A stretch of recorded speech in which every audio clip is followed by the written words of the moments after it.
নমস্কাৰ মেজ মেল মজিয়ালে আপোনাক জনাইছো আন্তৰিক আদৰণি প্ৰিয় দৰ্শক ক্ষমতাৰ কেন্দ্ৰবিন্দু জনতা ভৱনৰ এটা কক্ষত অস্থায়ীভাৱে নিৰ্মিত এই ষ্টুডিঅ'ত আমাৰ সন্মুখত আন কোনো নহয় অসমৰ মুখ্যমন্ত্ৰী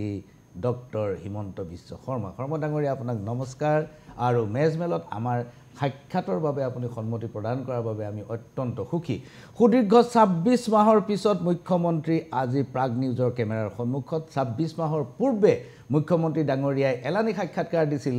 প্ৰাগ নিউজক কিন্তু মুখ্যমন্ত্ৰী হোৱাৰ পিছত এইটোৱে হ'ব তেখেতৰ প্ৰথম সাক্ষাৎকাৰ মুখ্যমন্ত্ৰী ডাঙৰীয়া যেহেতু 26 মাহ আপোনাৰ সন্মুখীন হ'ব পৰা নাই আমি গতিকে অকমান পিছুৱাই যাব লাগিব অনুগ্ৰহ কৰি যাতে আপুনি এইবোৰ পুৰণা প্ৰশ্ন বুলি এৰি নিদিয়ে আপুনি যেতিয়া নিৰ্বাচনৰ ফলাফল ওলোৱাৰ পিছত মুখ্যমন্ত্ৰী কোন হ'ব এই লৈ এটা সাংঘাতিক ধৰণৰ উৎকণ্ঠা সেই সময়ত এখন ছবি সকলোৰে মনত আছে আপুনি এটা ফুটবল লৈ বাহিৰৰ লনখনত আপুনি ফুটবলটো লাহে লাহে খেলি আছিল আৰু কাৰোবাক টেলিফোন কৰি আছিল সেইটো অসমৰ মানুহে নাপাহৰে 7 দিন কিয় লাগিল আপুনি মুখ্যমন্ত্ৰী হওঁতে নিৰ্বাচনৰ সময়তে বা সেই কেম্পেইন অভিযানৰ সময়তে বা তাৰো কিছু মাহ আগৰ পৰাই মোৰ ওপৰত এটা ইংগিত আছিলেই যে মই এটা দায়িত্ব ল'ব লাগিব দায়িত্বটো মুখ্যমন্ত্ৰী হ'ব নে আন কিবা হ'ব সেইটো মোৰ নলেজত নাছিলে কিন্তু কিবা এটা যে মই সেই সময়ত পালন কৰা দায়িত্বতকৈ অধিক দায়িত্ব পালন কৰিব লাগিব সেই কথাটো মোৰ নলেজত আছিল আৰু যেতিয়া মই লোকসভা নিৰ্বাচনৰ প্ৰাৰ্থিত্ব বিচাৰিছিলোঁ আৰু মোক যেতিয়া মানা কৰা হৈছিল যে লোকসভা নিৰ্বাচনত আপুনি কণ্টেষ্ট কৰিব নালাগে সেই সময়তে এটা প্ৰত্যক্ষ বা পৰোক্ষ এটা ইংগিত আছিলে যে অনাগত দিনত আপুনি আন এক দায়িত্ব পালন কৰিব লাগিব দায়িত্বটোৰ স্বৰূপ কি হ'ব পাৰে নেচাৰ কি হ'ব পাৰে সি মোৰ নলেজত নাছিলে আৰু মই ভাবোঁ যে আমাৰ নিৰ্বাচনৰ পিছত হয়তো 24 ঘণ্টাও নালাগিলহেঁতেন কিন্তু সেই সময়ত পশ্চিমবংগৰো ইলেকশ্যনৰ ৰিজাল্ট দিছিল আৰু ছাডেনলি পশ্চিমবংগত আমাৰ কাৰ্যকৰ্তাসকলৰ ওপৰত এটা ভীষণ হেঁচা বা তেওঁলোক ভীষণ এটা অত্যাচাৰৰ সন্মুখীন হৈছিল গতিকে সেইটো সময়ত দিল্লীৰ প্ৰায়ৰিটি আছিল যে অন্ততঃ 2-3টা দিন তেওঁলোকে বেংগলৰ সমস্যাটো যাতে ষ্টেবিলাইজ কৰি লয় আৰু তেওঁলোকৰ এইটো নজৰত আছিল যে এজন মুখ্যমন্ত্ৰীৰ সলনি আন এজন মুখ্যমন্ত্ৰী হ'ব গতিকে 2-3টা দিন হাতত সময় লৈ সকলোৰে লগত আলোচনা কৰি লোৱা উচিত হ'ব মই ভাবোঁ ইয়াত বহুত বেছি ৰিড কৰিবলগীয়া একো তেতিয়াও নাছিল আৰু মোৰ কাৰণে গোটেই ডেভেলপমেণ্টখিনি অপ্ৰত্যাশিতও নাছিল শৰ্মা ডাঙৰীয়া চৰ্চাৰ কথা ৰাজনীতিটো বহুত কথাই চৰ্চা হয় সেই সময়ছোৱাতে বহুতে এই কথাটো চৰ্চা কৰিছিল ৰাজনৈতিক মহলত ৰাজনৈতিক মহলৰ বাহিৰত যে কংগ্ৰেছ শিবিৰটোৱে সকলো বিধায়কক এটা জেগাত ৰাখিছিলে আপোনাৰ মনত আছে যে ছুইমিং পুলত তেওঁলোকে সাঁতুৰি থকাৰ ছবি টেলিভিশ্যনত ওলাইছিলে তো বহুতে চৰ্চা কৰিছিলে কাৰণ সকলো কাম আপুনি কৰে বুলি অসমত এটা ধাৰণা গতিকে এইটো আপুনি কৰাইছিল বুলি সেই সময়ত এটা আলোচনা হৈছিল কৈছে যে যদি কেনেবাকৈ ইয়াত মুখ্যমন্ত্ৰী হ'ব নোৱাৰে তাৰ পৰা মানুহ আনি মুখ্যমন্ত্ৰী তেনেকৈ মই নাভাবোঁ যে কোনো যিসকলে এনেকুৱা ধৰণৰ কথা কয় তেওঁলোকৰ মানে দুটা থাকে এটা কয় গছিপ আৰু এটা কয় ৰাজনীতি গতিকে মই ভাবোঁ যে ৰাহুল গান্ধীৰ দ্বাৰা পৰিচালনা হোৱা দল এটাত মই যদি উভতি যাবই লাগে তেতিয়াহ'লে মই বাহিৰত অহাৰ প্ৰয়োজনীয়তাই নাছিলে গতিকে যিদিনাখন মই কংগ্ৰেছৰ পৰা ওলাই আহিছিলোঁ সেই সময়তে মই ভাবোঁ যে কংগ্ৰেছৰ বিধায়িনী দলৰ 90% লোক মোৰ লগতেই আছিলে গতিকে যদি মই বাহিৰত ওলাই আহিবলগীয়া পৰিৱেশ এটা হ'ল তাৰমানে কোনোবা এজন ব্যক্তিৰ লগত মোৰ মন নিমিলে আৰু সেই ব্যক্তিজন সেইদিনাখনো কংগ্ৰেছৰ বাকজৰী তেওঁৰ হাততে আছে গতিকে মই ভাবোঁ যে এইবিলাক একোটা পলিটিক্স বা মানুহৰ জীৱনটোৱে অলপ গছিপ নহ'লে মানুহৰ অলপ থ্ৰিল নাথাকে চালিকা শক্তি নোহোৱা হৈছে চালিকা গতিকে gossip is a integral part of social life and politics also politics social life sports চবতে গছিপ থাকিবই গতিকে কিন্তু যোনে জনা মানুহ বা যাক আমি বিজ্ঞ মহল বুলি কওঁ they will analyse thing with pros and cons গতিকে তেওঁলোকে তেনেকুৱা আকলন মই ভাবোঁ যে নলগালেহেঁতেন বা ভৱিষ্যতেও তেনেকুৱা লগোৱাৰ পৰিৱেশ আছে নেকি সেই প্ৰশ্নটোৰ উত্তৰ তেওঁলোকে জানে মুখ্যমন্ত্ৰী ডাঙৰীয়া সমষ্টি পুনৰ নিৰ্ধাৰণৰ প্ৰসংগলৈ আহোঁ সমষ্টি পুনৰ নিৰ্ধাৰণৰ যিখন খচৰা প্ৰকাশ পালে তাত দেখা গ'ল যে মুছলমানৰ প্ৰতিনিধিত্ব থকা সমষ্টি ৩৫টাৰ পৰা নামি আহি ২৩-২৪ পালেহি এতিয়া কথা হ'ল যে আপোনাৰ দলে এই কথাটো প্ৰচাৰ চলাইছে যে মুছলমানৰ প্ৰতিনিধিত্ব কমি গ'ল গতিকে আমাৰ ভাল হ'ল এতিয়া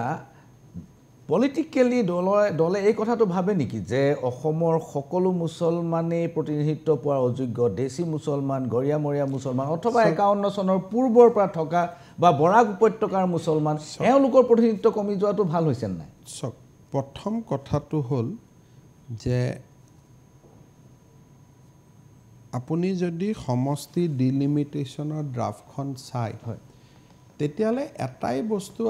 আপুনি দেখিব যে তাত অসমীয়া মূল আৰু বৰাকৰ যিখিনি মূল মানুহ তেওঁলোকৰ শক্তি বৃদ্ধি পাইছে আচ্ছা কাৰ কমি গৈছে সেইটোলৈ আমি কনচাৰ্ণ নহয় কাৰ বাঢ়ি গৈছে গতিকে জাতি মাটি ভেটি ৰক্ষা সেইটো আমাৰ এটা নিৰ্বাচনৰ প্ৰতিশ্ৰুতি আছিলে আৰু আমাকতো সকলোৱে কলা আৰু বগাত জানে যে আমি কাৰ লগত আছোঁ কাৰ লগত নাই গতিকে ইয়াত লোকঢাক কৰিবলগীয়াতো একো নাই এতিয়া গতিকে তেনেকুৱা যেতিয়াই কিবা ডেভেলপমেণ্ট হয় which is in favour of Indian origin people or Assamese origin পিপল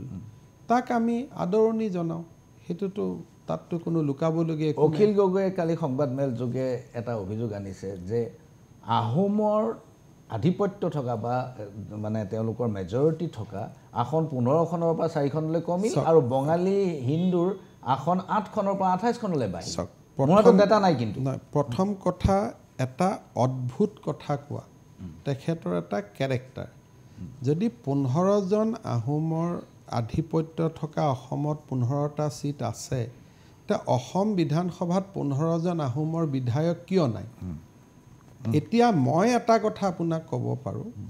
যে এই যিখন ডিলিমিটেশ্যন হ'ল এই ডিলিমিটেশ্যনখন যদি কাৰ্যত পৰিণত হয় যোৱা ১৫-২০ বছৰত আহোম মৰাণ মটক চুতীয়া কোচ ৰাজবংশী সমাজৰ যিমান বিধায়ক আছিল তাতকৈ বহু গুণে বৃদ্ধি পাব আৰু এই প্ৰমাণটো ২৬ চনতে আপুনি পাব কিন্তু যিজন ব্যক্তিৰ প্ৰসংগ উত্থাপন কৰিলে সেই ব্যক্তিজনেও আপোনাক এখন তালিকা দিব লাগিব যে অসমত ১৫জন আহোম বিধায়ক থকা সময়খিনি কেতিয়া আহিছিল কংগ্ৰেছেতো সেই সোণালী ক্ষণটো কেতিয়াও আনি দিব পৰা নাছিলে গতিকে অন্ততঃ মই ১৫ হয় নহয় মই নাজানো কিন্তু অসম বিধানসভাৰ ৯২খন আসন বৰাকৰখিনি মই বাদ দিছোঁ অসমীয়া মূলৰ মানুহে বিধানসভাখন সুশোভিত কৰিব তাৰ গ্যাৰেণ্টি মই আপোনাৰ পৰা ল'ব পাৰোঁ আপুনি এই কথাটো কৈছে যে ৫০ বছৰলৈ কংগ্ৰেছৰ দোকান বন্ধ হৈ গ'ল মিনিমাম এইটো কেনেকৈ সম্ভৱ কাৰণ এইটো যোৱা ৭ বছৰ আগলৈকে কংগ্ৰেছে শাসন কৰি আছিলে আমাৰ ৰাজ্যত এতিয়া কথাটো হ'ল যে কংগ্ৰেছৰ দোকান বন্ধ বুলি যেতিয়া মই কওঁ তেতিয়া মই আজিৰ কংগ্ৰেছটো বুজাওঁ যিটো কংগ্ৰেছে এটা জনগোষ্ঠীক তুষ্টিকৰণৰ ৰাজনীতি কৰে কিন্তু কংগ্ৰেছে ছাপ'জ কালি গিয়েৰটো চেঞ্জ কৰি ল'লে আৰু আজি বিজেপিয়ে অসমীয়া মানুহ বা ভাৰতীয় মানুহৰ পক্ষত যেনেকৈ থিয় দিছে তাতকৈও যদি কংগ্ৰেছে বেছি জোৰেৰে থিয় দিয়ে তেতিয়া ৫০ বছৰটো মোৰ ভুল হ'ব কিন্তু আজি যিটো কংগ্ৰেছে ৰাজনীতি কৰে সেই ৰাজনীতি আৰু আজি ওলোৱা ডিলিমিটেশ্যনটোৰ মাজত যদি আপুনি এটা সংযোগ স্থাপন কৰে তেতিয়াহ'লে আই এম নট ৰং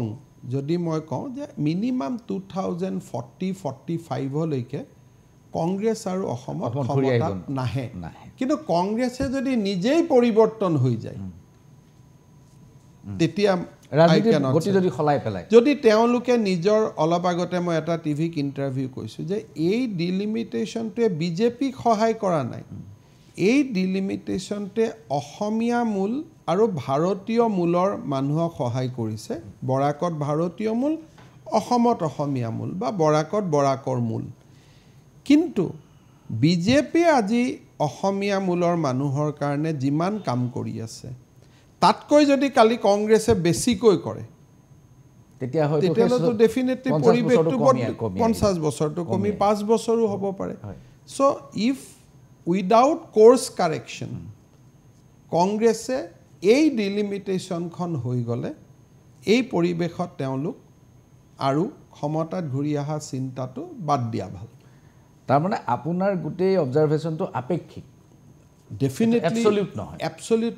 পৃথিৱীখনে এবসলিউট নহয় মই বুজি পাইছো পৃথিৱীখনে এবসলিউট নহয় আৰু মুছলমান সমাজৰ প্ৰতিও যদি আপুনি কয়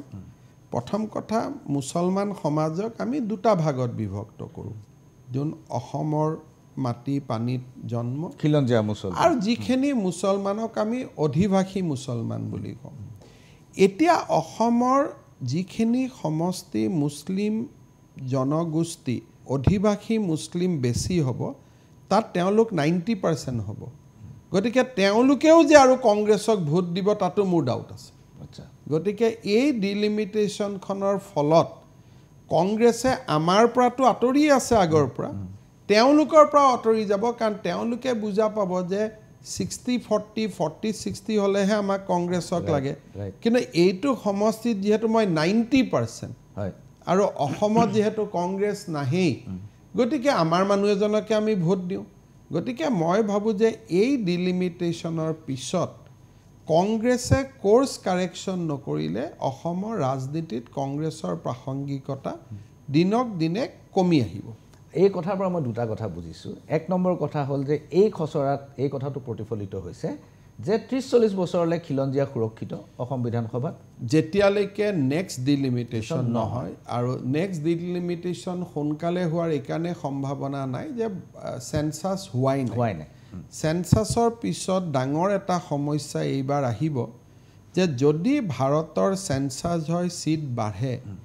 তেতিয়ালে পপুলেশ্যন ক্ৰাইটেৰিয়াটো যদি আপুনি মেইন ক্ৰাইটেৰিয়া বুলি ভাবে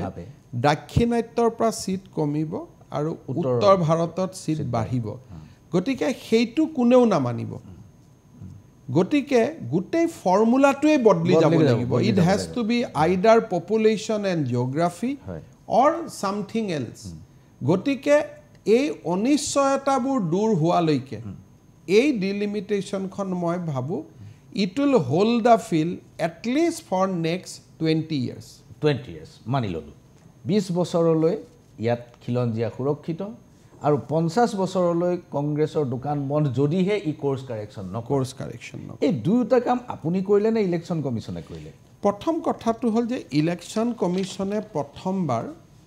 ডিলিমিটেশ্যন হোৱাৰ আগতে অসমলৈ আহিছিল যেটো কংগ্ৰেছৰ 2007 চনত যেতিয়া কংগ্ৰেছৰ দিনত ডিলিমিটেশ্যন হৈছিল ডিলিমিটেশ্যন কমিছনে অসমত অহা নাছিল আৰু অসমৰ মানুহৰ কথা শুনা নাছিল এইবাৰ ইলেকশ্যন কমিছনে ডিলিমিটেশ্যন কৰাৰ আগতে অসমত আহি দুদিন অসমৰ মানুহৰ মনৰ কথা শুনি গৈছিল সেই কাৰণে মই ভাবোঁ যে অসমীয়াৰ মনৰ প্ৰতিফলন ডিলিমিটেশ্যনৰ ড্ৰাফটখনৰ জৰিয়তে নিৰ্বাচনী আয়োগে কৰিছে আৰু যদি 2-3 কোটি অসমীয়াৰ ভিতৰত আপুনি মোক এজন বুলি ধৰে মই তাত আছো এইটো কথা একেবাৰে স্পষ্ট হৈ গ'ল যে চৰকাৰৰ লগত আলোচনা কৰি এই ইলেকশ্যন কমিছনে এই ড্ৰাফটখন চৰকাৰৰ লগত নহয় অসমৰ মানুহৰ লগত তেওঁলোক যেতিয়া ইয়াত আহিল চৰকাৰৰ লগত কথা পতা নাছিল আসুৰ লগত কথা পাতিছিল এজিপি লগত কথা পাতিছিল বিজেপি লগত কথা পাতিছিল মুক এবাৰো কথা পতা নাই নাইডাৰ যোৱা 2 বছৰত মই কোনোবা নিৰ্বাচনী আয়োগক লগ পাইছোঁ গতিকে আপোনাক মই এইটোৱে কম যে তেওঁলোক যদি অসমত নহাকৈ ডিলিমিটেশ্যন কৰিলেহেঁতেন হয়তো ৰিজাল্টটো বেলেগ হ'লহেঁতেন but a good sense prevail over them তেওঁলোকে কামটো হাতত লোৱাৰ আগতে তেওঁলোক অসমত আহিলে 2টা দিন অসমৰ দল সংগঠন সকলোৰে লগত কথা পাতিলে আৰু definitely those people R sensitive people right গতিকে ইয়াত অসমীয়া মানুহৰ বা ভাৰতীয় মূলৰ মানুহৰ মনৰ কথা প্ৰকাশ পাইছে য'ত মোৰ ৰুলটো একেবাৰে লিমিটেড যে পোষ্ট ডিলিমিটেশ্যন মই অলপ এক্টিভ হৈছোঁ যাতে অসমীয়াই আৰু এবাৰ ভুল নকৰে নামটো লৈ গাঁওখন লৈ এই যে আমাৰ মানুহে যেনেকৈ NRCখনত গ'ল খালোঁ জাষ্টিছ ৰঞ্জন গগৈ যথেষ্ট সদিচ্ছা থকাৰ পিছতো আমি শেষ সময়ত হাৰি গ'লোঁ অসম চুক্তিত গুড ইণ্টেনশ্যনত একৰ্ডখন কৰিলে কিন্তু চেল কনচিডাৰ উইল কনচিডাৰ শব্দবোৰ ধৰিব নোৱাৰাৰ কাৰণে আমি গ'ল খালোঁ গতিকে এতিয়াও যাতে তেনেকুৱা ধৰণৰ লোকৰ হেঁচাত এই ড্ৰাফটখন যাতে কিবা কাৰণত ৰখি নাযায় সেইকাৰণে পোষ্ট পাব্লিকেশ্যন অফ ড্ৰাফটহে মই এক্টিভ হৈছোঁ আৰু এজন অসমীয়া হিচাপে মই এক্টিভ হৈছোঁ অসমৰ CM হিচাপে নহয় এইখিনিতে লৈছোঁ ক্ষণিক সময় বাণিজ্যিক বিৰতি চাই থাকক মেজমেল বিৰতিৰ পাছত পুনৰ ঘূৰি আহিছোঁ মেজমেলৰ মজিয়ালৈ আৰু মেজমেলৰ মজিয়াত 26 মাহৰ পিছত অসমৰ মুখ্যমন্ত্ৰী ডক্টৰ হিমন্ত বিশ্ব শৰ্মা ডাঙৰীয়া মই আপোনাক এটা কথা সুধিব খোজোঁ যে গৰুখুটিত উচ্ছেদ চলালে আৰু গৰুখুটিৰ মানুহ এটা কোনোবা জেগালৈ গুচি গ'ল আৰু গৰুখুটিত এটা প্ৰকল্প ল'লে আপোনালোকে এই প্ৰকল্পটো লোৱাত সকলোৱে খুব সকাহ পাইছিলে যে মাটিখিনি অন্তত ভাল এটা কামত হ'ব কিন্তু এতিয়ালৈকে আমি একো গম পোৱা নাই যে গৰুখুটিত আচলতে কি হৈ আছে বহুতে কৈছে গাই গৰুবিলাকে গিৰ গাইবিলাকে গাখীৰ নিদিয়া হ'ল তাত কোনো উৎপাদন হোৱা নাই যিমানখিনি টকা বিনিয়োগ হৈছিলে তাতকৈ বহুত কম টকা পোৱা গৈছে প্ৰথম গৰুখুটিৰ উচ্ছেদৰ মূল কাৰণটো আছিলে যাতে চিপাজাৰ সমষ্টিত ডেমোগ্ৰাফিক পৰিৱৰ্তন নহয় তাৰ বেলেঞ্চটো থাকে যাতে ডেমোগ্ৰাফিক বেলেঞ্চটো যাতে থাকে গতিকে চিপাজাৰ সমষ্টিত প্ৰথম এই উচ্ছেদৰ পিছত যদি ডিলিমিটেশ্যন নহয়ও চিপাজাৰ সমষ্টিৰ ডেমোগ্ৰাফিক পৰিৱৰ্তন নহয় আৰু চিপাজাৰ সমষ্টিটো সুৰক্ষিত হৈ থাকিব লামডিং সেইটো আছিল প্ৰথম উদ্দেশ্য মোৰ প্ৰথম উদ্দেশ্য আছিল যে লামডিং বৰছলা আৰু চিপাজাৰ সমষ্টিত যাতে ডেমোগ্ৰাফি পৰিৱৰ্তন নহয় কাৰণ প্ৰতি বছৰে এই মানুহখিনিয়ে নতুন এটা সমষ্টিত সোমাই যায় আৰু 10 বছৰত সেই সমষ্টিটোৰ ডেমোগ্ৰাফিক পৰিৱৰ্তন কৰি পেলাই গতিকে প্ৰথম যিটো মই প্ৰেছ কনফাৰেন্সত কৈছিলোঁ যে 2026ত তিনিটা সমষ্টিৰ ডেমোগ্ৰাফি সলনি হ'ব বৰছলা লামডিং আৰু চিপাজাৰ গতিকে আমাৰ গোটেইকেইটা উচ্ছেদ অভিযান তাক কেন্দ্ৰ কৰি কৰা হৈছিলে আৰু আজি লামডিং বৰছলা চিপাজাৰ ড্ৰাফট ডিলিমিটেশ্যনখন নহ'লেও আমি সুৰক্ষিত তাৰমানে 2026 চনত নতুনকৈ কোনোবা এটা সমষ্টি অসমীয়াৰ পৰা ওলাই নাযায় that is number 1 objective number 2 objective আছিল যে 5000-4000 বছৰৰ পুৰণা ধলপুৰ শিৱ মন্দিৰ সুৰক্ষিত হ'ব লাগে যোৱা কেইদিনমান আগতে তাৰ নতুন ৰূপ মন্দিৰ হ'ল মই তাতে শুভ উদ্বোধন কৰি আহিলোঁ ধলপুৰৰ যিখিনি মাটি তাত বান আক্ৰান্ত মাটি কিন্তু তাৰ পিছতো তাত লাহে লাহে পদ্ম হাজৰিকা ডাঙৰীয়াৰ প্ৰচেষ্টাত প্ৰকল্প এটা গঢ় লৈ উঠিছে গুৱাহাটীৰ বজাৰত লাহে লাহে শাক চব্জি তাৰ পৰা অহা আৰম্ভ হৈছে আচ্ছা এই কথাটো মই নাজানিছিলোঁ আমি আজিকালি বিহুৰ দৈ আদি ধলপুৰৰ পৰা আহে আৰু যথেষ্ট পৰিমাণে তাত উপাৰ্জনো আৰম্ভ হৈছে আৰু বিনিয়োগ যথেষ্ট কম হৈছে কাৰণ তাত নেচাৰেলি আমি তাত উৎপাদন কৰিব পাৰোঁ তাত আৰু বেছি কাম হ'ব যদি ব্ৰহ্মপুত্ৰৰ ওপৰত মথাউৰি এটা তাত আমি বনাব পাৰোঁ ব্ৰহ্মপুত্ৰৰ ওপৰত মথাউৰিটো বনাবৰ কাৰণে এইবাৰ আমি মঞ্জুৰি দিছোঁ আটাইতকৈ ডাঙৰ কথা যে 7-8 হাজাৰ বিঘা মাটি ভৱিষ্যতৰ অসমীয়াৰ কাৰণে সুৰক্ষিত হ'ল এইটো এটা গুৰুত্বপূৰ্ণ এইটোৱে ডাঙৰ কথা মই আন এটা প্ৰসংগলৈ আহিব খুজিছোঁ শেহতীয়াকৈ আপুনি কালিও যে জনজাতিসকলৰ ধৰ্মান্তকৰণ ৰোধৰ প্ৰচেষ্টা আপুনি অব্যাহত ৰাখিছে এতিয়া বহুতো জনজাতিৰ লোক বিভিন্ন কাৰণত খ্ৰীষ্টান হৈছে বা অন্য ধৰ্মলৈ ধৰ্মান্তৰিত হৈছে মূলতঃ তেওঁলোকে জনজাতিৰ সংস্কৃতি বাদ দিছে বাদ দি এটা নতুন খুঁটিলৈ গুচি গৈছে এতিয়া আপোনাৰ জনজাতিসকল বিধায়কসকলৰ মাজত বা জনজাতি ৰাইজৰ মাজতো এইটো এটা চৰ্চা চলিছে যে যিসকল জনজাতি ইতিমধ্যে জনজাতি সংস্কৃতি ত্যাগ কৰি কৃষ্ণ গুৰু হ'ল শংকৰ সংঘ হ'ল অনুকূল ঠাকুৰ হ'ল এওঁলোকৰ ক্ষেত্ৰত কি হ'ব যদি কালি আপুনি মোৰ স্পীচটো শুনিছে আৰু কালি বিধানসভাত যদি ইয়াৰ ওপৰত মোৰ স্পীচটো শুনিছে দুটা কথাত মই আপত্তি কৰিছোঁ যে জনজাতীয়সকলক সংস্কৃতাইজেশ্যন কৰিব নালাগে তাৰমানে জনজাতিসকলক আৰ্য সংস্কৃতিৰ ফালে আনিব নালাগে জোৰকৈ সোমাই দিব নালাগে আনিবই নালাগে ইয়াত যদি মই ডেফটত যাওঁ আৰ্টিকল 25 কয় যে আপুনি যিকোনো ধৰ্ম ল'ব পাৰে কিন্তু তাত ডাঙৰ বিষয়টো হ'ল যে এজন শিক্ষিত মানুহে যেতিয়া খ্ৰীষ্টিয়ান বা নাম ধৰ্ম একশৰণ ভাগৱতী অনুকূল ঠাকুৰ কৰে then it is a conscious decision আৰু তাক আমি সন্মান কৰোঁ সেইটো চইচ তেওঁৰ সেইটো চইচ গতিকে ডেফিনেটলি ট্ৰাইবেল মানুহৰো খ্ৰীষ্টিয়ান হোৱাৰ অধিকাৰ আছে ট্ৰাইবেল মানুহৰো যিকোনো আন সংস্কৃতাইজ হিন্দু ৰিলিজিয়নক ফলো কৰাৰ তেওঁলোকৰ অধিকাৰ আছে বাট সেই অধিকাৰটো কোনো প্ৰলোভনৰ আধাৰত হ'ব নালাগে জোৰকৈ হ'ব নোৱাৰিব জোৰকৈতো কৰিব নোৱাৰে বেচিকেলি প্ৰলোভনৰ আধাৰত হ'ব নালাগে গতিকে মই কালিও যিটো ভাষণ দিছোঁ ঠিক খ্ৰীষ্টিয়ান ধৰ্মত কোনোবা যাব নালাগে এই শব্দটো মই এবাৰো কোৱা নাই মই কৈছোঁ যে হিন্দুসকলে ট্ৰাইবেলসকলক সংস্কৃতাইজ কৰিব নালাগে আৰু খ্ৰীষ্টিয়ানসকলেও তেওঁলোকক বেপ্টিষ্ট বা খ্ৰীষ্টিয়ান বা কেথলিক ধৰ্ম কৰিব নালাগে আমি আৰ্য হিন্দুসকল আৰু খ্ৰীষ্টিয়ানসকলে জনজাতীয় লোকসকলক নিজৰ সভ্যতা সংস্কৃতি ধৰ্মক লৈ জীয়াই থকাৰ সুবিধা কৰি দিব লাগে ডেট ইজ বিং এ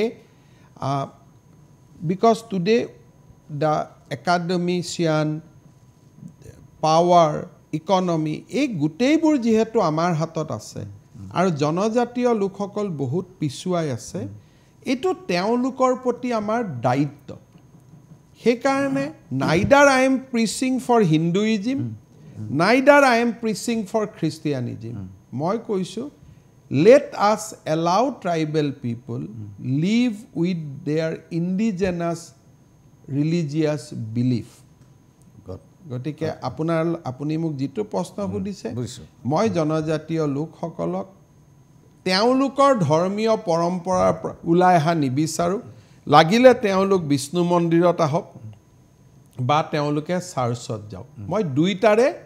পক্ষপাতি নহয় তেতিয়া মই পক্ষপাতি যেতিয়া এজন ট্ৰাইবেল ল'ৰাই ডক্টৰেট ল'লে MA পাছ কৰিলে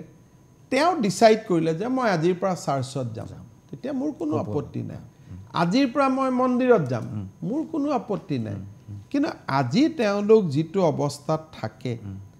তেওঁলোকে চইচ অফ ৰিলিজিয়ন লোৱাৰ অৱস্থা তেওঁলোকৰ নাথাকে কোনোবা মানুহৰ এডমিশ্যন পাব পৰা নাই ল'ৰাক পঢ়াব পৰা নাই ল'ৰা অনাথ হৈ আছে অনাথ আশ্ৰমত লৈ গৈছোঁ পঢ়াব পৰা নাই এডুকেশ্যন দিছোঁ বেমাৰত চিকিৎসা ল'ব পৰা নাই বেমাৰীক ভাল কৰি দিছোঁ কৈছোঁ যে তুমি ধৰ্মান্তৰ কৰা প্ৰলোভন গতিকে সি আৰ্য হিন্দুলৈকে আহক বা সি খ্ৰীষ্টিয়ানলৈকে আহক বা সি ইছলামলৈকে আহক মই তিনিটাকে বিৰোধিতা কৰোঁ মুখ্যমন্ত্ৰী ডাঙৰীয়া আপুনি বাল্য বিবাহ ৰোধৰো এটা প্ৰচেষ্টা চলাইছে মই ইয়াৰ আগতে আপুনি ফেব্ৰুৱাৰী মাহত যিটো হাজাৰ হাজাৰ মানুহ গ্ৰেপ্তাৰ কৰিলে আৰু সেই হাজাৰ হাজাৰ মানুহ আপোনাৰ বক্তব্য আছে যে আপুনি পক্সত আপুনি গ্ৰেপ্তাৰ কৰাৰ কাৰণে এটা প্ৰস্তুতি চলাইছিল কিন্তু গুৱাহাটী উচ্চ ন্যায়ালয়ে সেইটোত বাধা দিলে সকলোকে পক্সত গ্ৰেপ্তাৰ আমি সবকে পক্সতেই গ্ৰেপ্তাৰ কৰিছোঁ আৰু গুৱাহাটী উচ্চ ন্যায়ালয়ে বাধা দিয়া কথাটো কোনো তথ্যৰ ওপৰত প্ৰতিষ্ঠিত নহয় আমাৰ হাতত কোনো অৰ্ডাৰ নাই কিন্তু 95% মানুহ বেইলত গুচি গৈছে বেইলতটো 3 মাহ পিছত যাবই কিন্তু পক্সতো ইমান সোনকালে নাযায় পক্সতো 3 মাহৰ ভিতৰত বেইল হৈ যায় এতিয়া মই যিটো বুজিছোঁ যে গুৱাহাটী উচ্চ ন্যায়ালয়ে পক্স ব্যৱহাৰ কৰিব নালাগে বুলি আমাক কতো কোৱা নাই এইটো গুৱাহাটী উচ্চ ন্যায়ালয়ক উদ্ধৃতি দি অসমৰ এছাম বিজ্ঞ সাংবাদিকে চলোৱা এটা বাতৰি আৰু এজে অসমৰ মুখ্যমন্ত্ৰী উইথ ডিউ ৰেছপন্সিবিলিটি মই আপোনাক আকৌ এবাৰ কৈছোঁ যে গুৱাহাটী উচ্চ ন্যায়ালয়ে আমাক পস্কো লগোৱাত কতো বাধা দিয়া নাই ছেপ্টেম্বৰত আমি আৰু এটা এৰেষ্ট কৰিম তাতো আমি আকৌ পক্সই লগাম আচ্ছা এই সকল মানুহ এটা বেইলত ওলাই গ'ল কোৰ্টত অহা যোৱা কৰি আছে কিন্তু ঘটনাটো হ'ল যে এই গোটেই প্ৰক্ৰিয়াটোৰে আপুনি বাল্য বিবাহ ৰোধ কৰিব পাৰিব জানো এই ধৰণে ছেপ্টেম্বৰত আকৌ যেতিয়া এৰেষ্ট কৰিব আজিতো এক প্ৰকাৰ ৰোধহে হৈ আছে এতিয়া আপুনি আপোনাৰ ৰিপৰ্টাৰ পঠাই চাওক আজিতো যোৱা 6 মাহটো বাল্য বিবাহৰ কেছ 80% নোহোৱা হৈ গ'ল এটা বাল্য বিবাহৰ ৰোধ কৰাৰ কাৰণে যিবিলাক এনজিঅ' কাম কৰি আছে যিবিলাক সংগঠনে কাম কৰি আছে তেওঁলোকক আপোনালোকে কনফিডেন্সত লোৱাৰ কোনো ৰেকৰ্ড নাই এইটো হৈছে যে যিটো লেভেলত চৰকাৰে কাম কৰিব পাৰে সেইটো লেভেলত এনজিঅ' কাম কৰিব নোৱাৰে গতিকে যেতিয়া গভৰ্ণমেণ্টে এটা কাম হাতত লৈ ল'লে এনজিঅ'ৰ কাম কি যে গভৰ্ণমেণ্টক ৰাস্তা দেখুৱায় when government agreed to their philosophy যে হয় আপোনালোকে যেটো কাম কৰি আছে তাত গভৰ্ণমেণ্ট একেই ৰাস্তাত গৈছে যেনেকৈ আপুনি কিছুমান এনজিঅ' আগতে প্ৰাথমিক শিক্ষাৰ কাম কৰিছিল যেতিয়া চৰকাৰে সৰ্বশিক্ষা অভিযান লৈ আহিলে তেতিয়া এনজিঅ' সকলে তেওঁলোকৰ ৰিসোৰ্সবিলাকক আন এটা কামলৈকে লৈ গ'ল কাৰণ যে এটা গভৰ্ণমেণ্টক বাই মডেল আৰু বাই আদৰ্শ প্ৰতিষ্ঠা কৰি তেওঁলোকে চৰকাৰক ফোৰ্স কৰে to follow certain policy ইমান দিনে তেওঁলোকে অসমত চেষ্টা কৰি আছিল যে চৰকাৰক মেইনষ্ট্ৰীমিং কৰিব লাগে এগেইনষ্ট চাইল্ড মেৰেজ পৰা নাছিল আজি এতিয়া আমি তেওঁলোকৰ কথা মানিলো শুনিলো আৰু আমি তেওঁলোকৰ ৰাস্তাত কাম কৰা আৰম্ভ কৰিলো আৰু আজি আপুনি অসমৰ যিকোনো চৰ চাপৰি যিকোনো অঞ্চলত যাওক আপুনি দেখিব যে child marriage has reduced by 80% child মেৰেজটো মই কেতিয়াও এনকাৰেজ কৰাৰ কথা নাভাবোৱেই আৰু চাইল্ড মেৰেজটো পক্সো দি পেলাই বন্ধ কৰিব পৰাৰ অৱস্থা আছে না নাই কাৰণ পক্সত যদি মানুহজন মানে যদি তেওঁ দোষী সাব্যস্ত হয় 7 বছৰ পৰ্যন্ত জেল হ'ব তেতিয়া সেই মহিলাগৰাকীৰ কি অৱস্থা হ'ব সমাজৰ বৃহত্তৰ সুবিধাৰ কাৰণে দুই এজনেতো কষ্টত পৰিবই লাগিব আপুনি যেতিয়া এটা মাৰ্ডাৰ কেছত এজন আসামিক গ্ৰেপ্তাৰ কৰে তেতিয়া জাজৰ সন্মুখত এইটো প্ৰশ্ন থাকে যে এই মানুহজনক যদি মই গ্ৰেপ্তাৰ কৰো he is the sole bread earner গতিকে এই মানুহজনক গ্ৰেপ্তাৰ কৰিলে তেওঁৰ পৰিয়ালটো ভাঙি যাব তাৰ পিছত জাজে এটা পেৰাগ্ৰাফ লিখে that however for bigger social reason এই পৰিয়ালটোৰ দুখৰ অৱস্থা বুজিও I am inclined to order death unto hang unto death so সমাজৰ বৃহত্তৰ স্বাৰ্থৰ সন্মুখত যেতিয়া ক্ষুদ্ৰ ক্ষুদ্ৰ প্ৰশ্নবিলাক আহিব ক্ষুদ্ৰ ক্ষুদ্ৰ প্ৰশ্নবিলাক আপুনি পাহৰি যাব লাগিব যেনেকৈ আজি ডিলিমিটেশনত নামকৰণ এইটো হ'ব লাগিছিল ভিলেজ ইয়াত সোমাব লাগিছিল যেতিয়া জাতিৰ কথা আহে সেই কথাবোৰ আমি পাহৰি যাব লাগিব সেইকাৰণে আমাক যেটো আমি যিখন চকীত বহিছো ৰজা চন্দ্ৰগুপ্তৰ পৰা চাণক্যৰ পৰা সুকাফাৰ পৰা এইটোৱে শিকাই গৈছে যে বহুজন সুখায় বহুজন হিতায় ধন্যবাদ এইখিনিতে লৈছো ক্ষণিক সময়ৰ বাণিজ্যিক বিৰতি চাই থাকক মেজমেল বিৰতিৰ পাছত পুনৰ ঘূৰি আহিছো মেজমেললৈ মেজমেলত আমাৰ সন্মুখত 26 মাহৰ পিছত অসমৰ মুখ্যমন্ত্ৰী ডক্টৰ হিমন্ত বিশ্ব শৰ্মা মুখ্যমন্ত্ৰী ডাঙৰীয়া মই বিৰতিলৈ যোৱাৰ পূৰ্বে আপোনাক বাল্য বিবাহৰ প্ৰশ্নটো সুধিছিলো মই আকৌ এবাৰ কওঁ যে বাল্য বিবাহ কোনো কাৰণতে সমৰ্থনযোগ্য নহয় কিন্তু মুছলিম পাৰ্সনেল লত বাল্য বিবাহৰ মানে ছোৱালীৰ কোনো ন্যূনতম বয়স নাই কইনাৰ আৰু সমাজে তেওঁলোকক এটো গ্ৰহণ কৰি আছে এটা সমাজক সচেতন কৰাটো আগতেই আপুনি কিছুমান এৰেষ্ট কৰি পেলাই এটো কৰাটো tackle evil with iron hand গতিকে মই সমাজক কাকো এড্ৰেছ কৰাতকৈ যেটো আইনে নামানে তাক আইন ৰক্ষাৰহে মোৰ দায়িত্ব সমাজ সংস্কাৰক নহয় I take what কোনখন আইনে নামানে পস্কো ক্লিয়াৰলি ফোৰ্স কৰাৰ কথা আছে ইয়াতো ফোৰ্সৰ কথা নাই পস্কোত 14 ইয়াৰ্ছৰ মানুহক হাত দিলেই ফোৰ্স অৰ নট ফোৰ্সৰ কথা নাই আপুনি ল পঢ়িব পস্কোত 18 ইয়াৰ্ছৰ তলৰ ছোৱালীৰ গাত আপুনি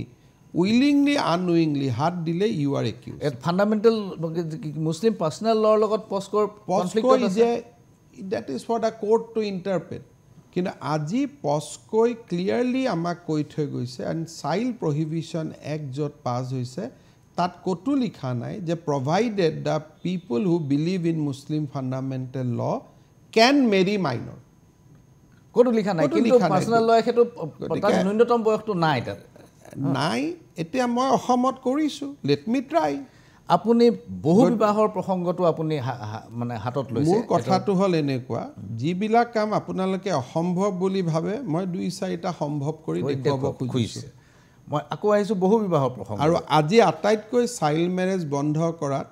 আটাইতকৈ মই সমৰ্থন পাইছোঁ মুছলিম মানুহখিনিৰ পৰা এক্সেক্টলি আৰু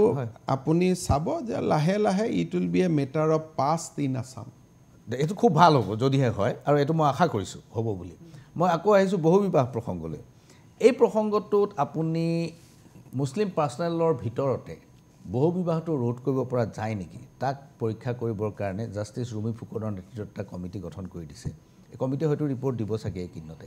কিন্তু বহু বিবাহটো বহুতে ধৰি লৈছে যে কেৱল এইটো মুছলিম সমাজতে আছে যিটো নেশ্যনেল হেল্থ ছাৰ্ভে ৰিপৰ্ট 5 2020-21ত যিটো আহিছিলে তাত এই কথাটো ফিগাৰ আউট কৰিছে যে মুছলিম 1.9%, খ্ৰীষ্টান 2.1% আৰু হিন্দু 3.1% বহু বিবাহ আছে এইবিলাক কোনে ছাৰ্ভে কৰে নকৰে বাদ এইটো গভৰ্ণমেণ্টৰ ৰিপৰ্ট এইবিলাক বাদ দিয়ক য'ত যি আছে এতিয়া অসমত আপুনি কোনজন হিন্দুক 3টা বিয়া কৰা দেখাইছে আপুনিতো আপোনাৰ প্ৰাক টিভিতে আপোনাৰ সমাজখনতে আপুনি এক ৰাউণ্ড মাৰি মোক আহি কওক না এই অলাগতিয়াল কথাবিলাক কৈ আমি সমাজখনক বিপথে পৰিচালিত কৰোঁ আজি মোক কওক যে অসমত কোনজন হিন্দুৱে কাৰোবাৰ প্ৰেমজনিত কাৰণ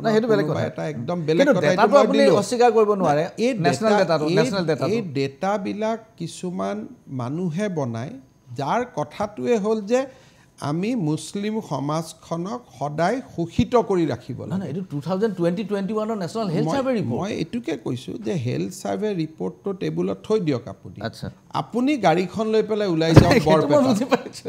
যোৱাৰ পিছত এই প্ৰশ্নবিলাক কিয় কৰে আপুনি government you are the government যিটো ৰিপৰ্টটো শিক্ষাবিদসকলে ৰিপৰ্ট বনায় যিটো ৰিপৰ্ট পঢ়িব লাগে সেইটো পঢ়ক যিটো পঢ়িব নালাগে সেইটো নপঢ়ক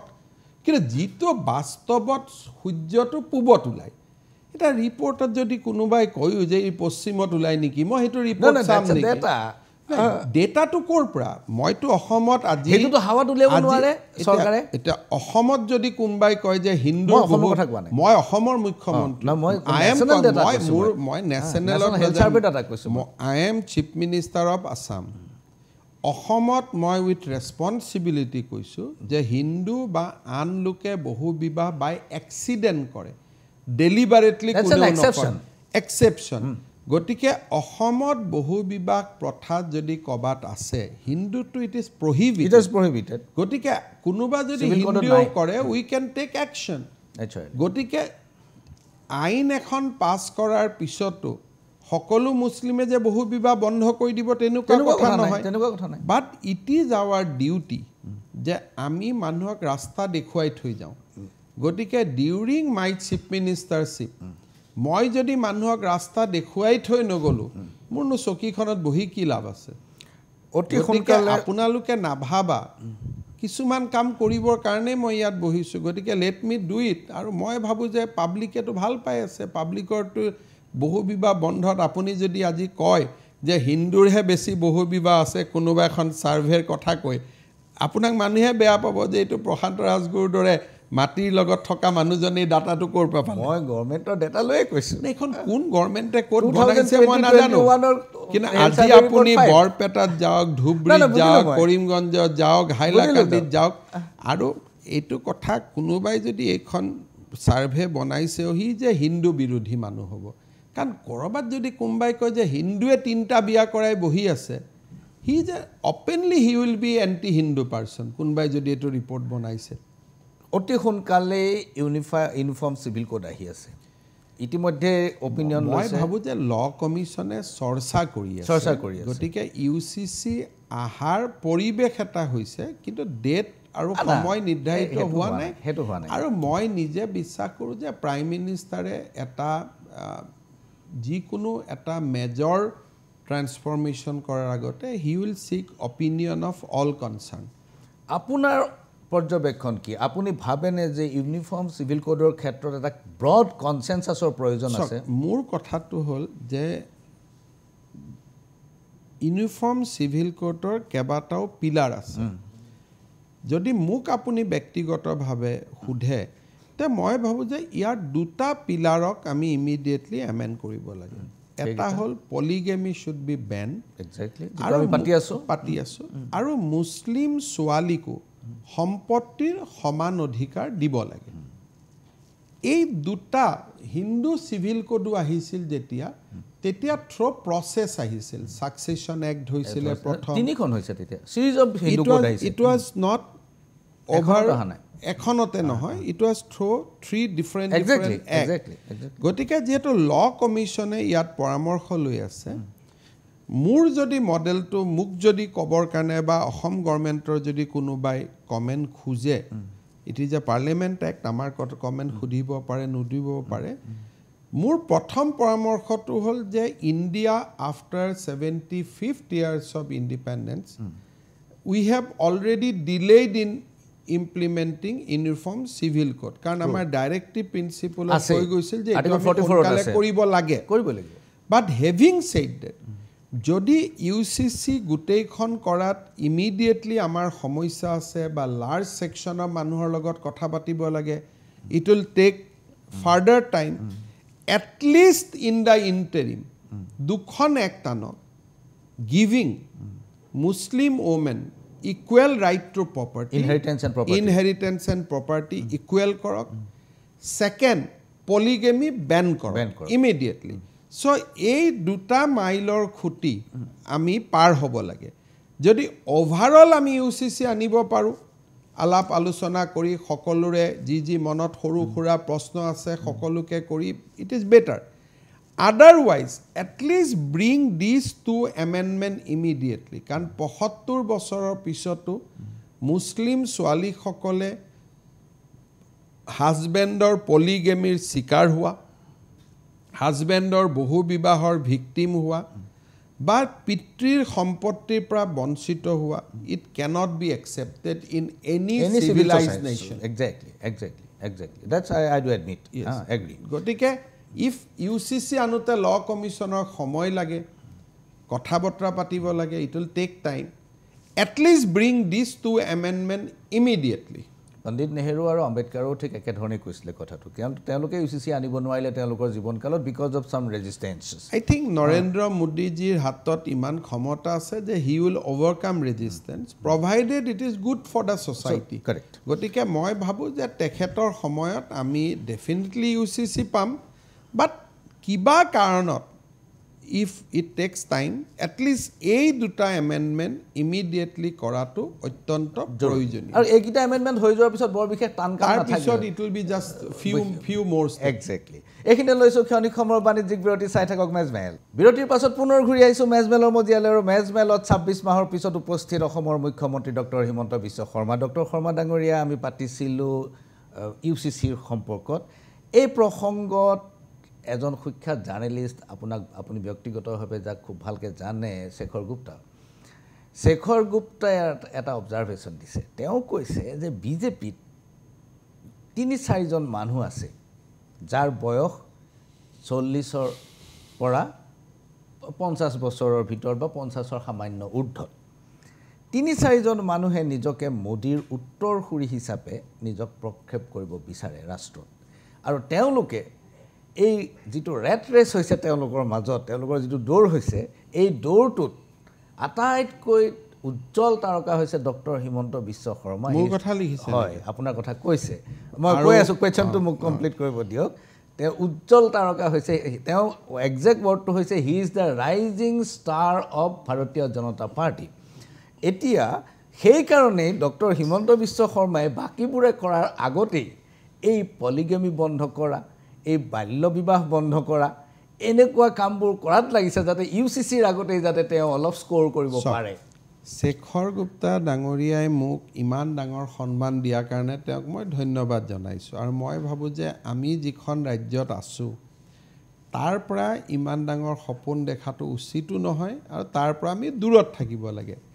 কিন্তু শেখৰ গুপ্তাই বুজি নাপায়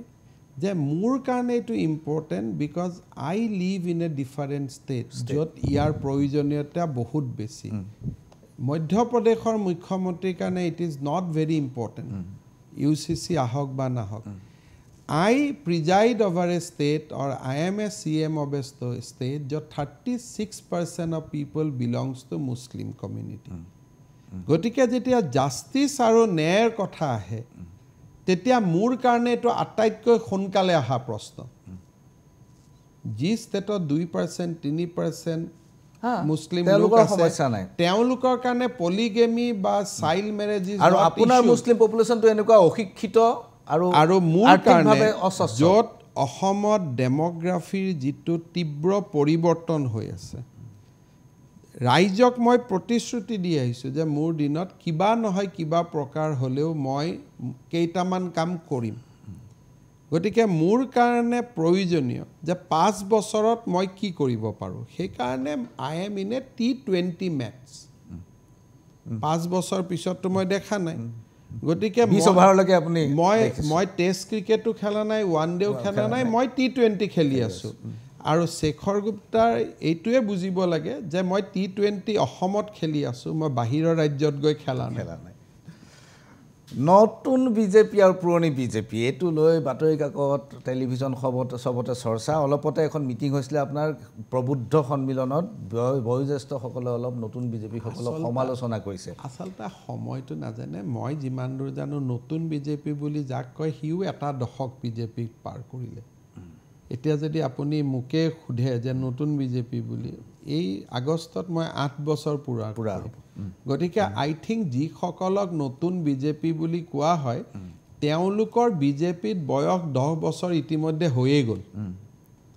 গতিকে নতুন আৰু পুৰণিৰ সংজ্ঞাটো এতিয়া ষ্টেট বিজেপিত আছে বুলি মই নাভাবো কাৰণ এটা দশক পিছত ঘৰৰ বুৱাৰীজনী কাৰ ন বুৱাৰী শব্দটো 2 বছৰৰ পিছত উঠিয়ে যায় সো এইটো সাংবাদিকৰ ডেফিনেশ্যন কেতিয়াবা মানুহ ইনফ্লুয়েঞ্চ হৈ যায় কিন্তু এতিয়া যদি মোক কয় মোৰ 10 years হৈ যায় আই জয়েন বিজেপি ইন 45 years এটা মোৰ 55 হৈ গ'ল গতিকে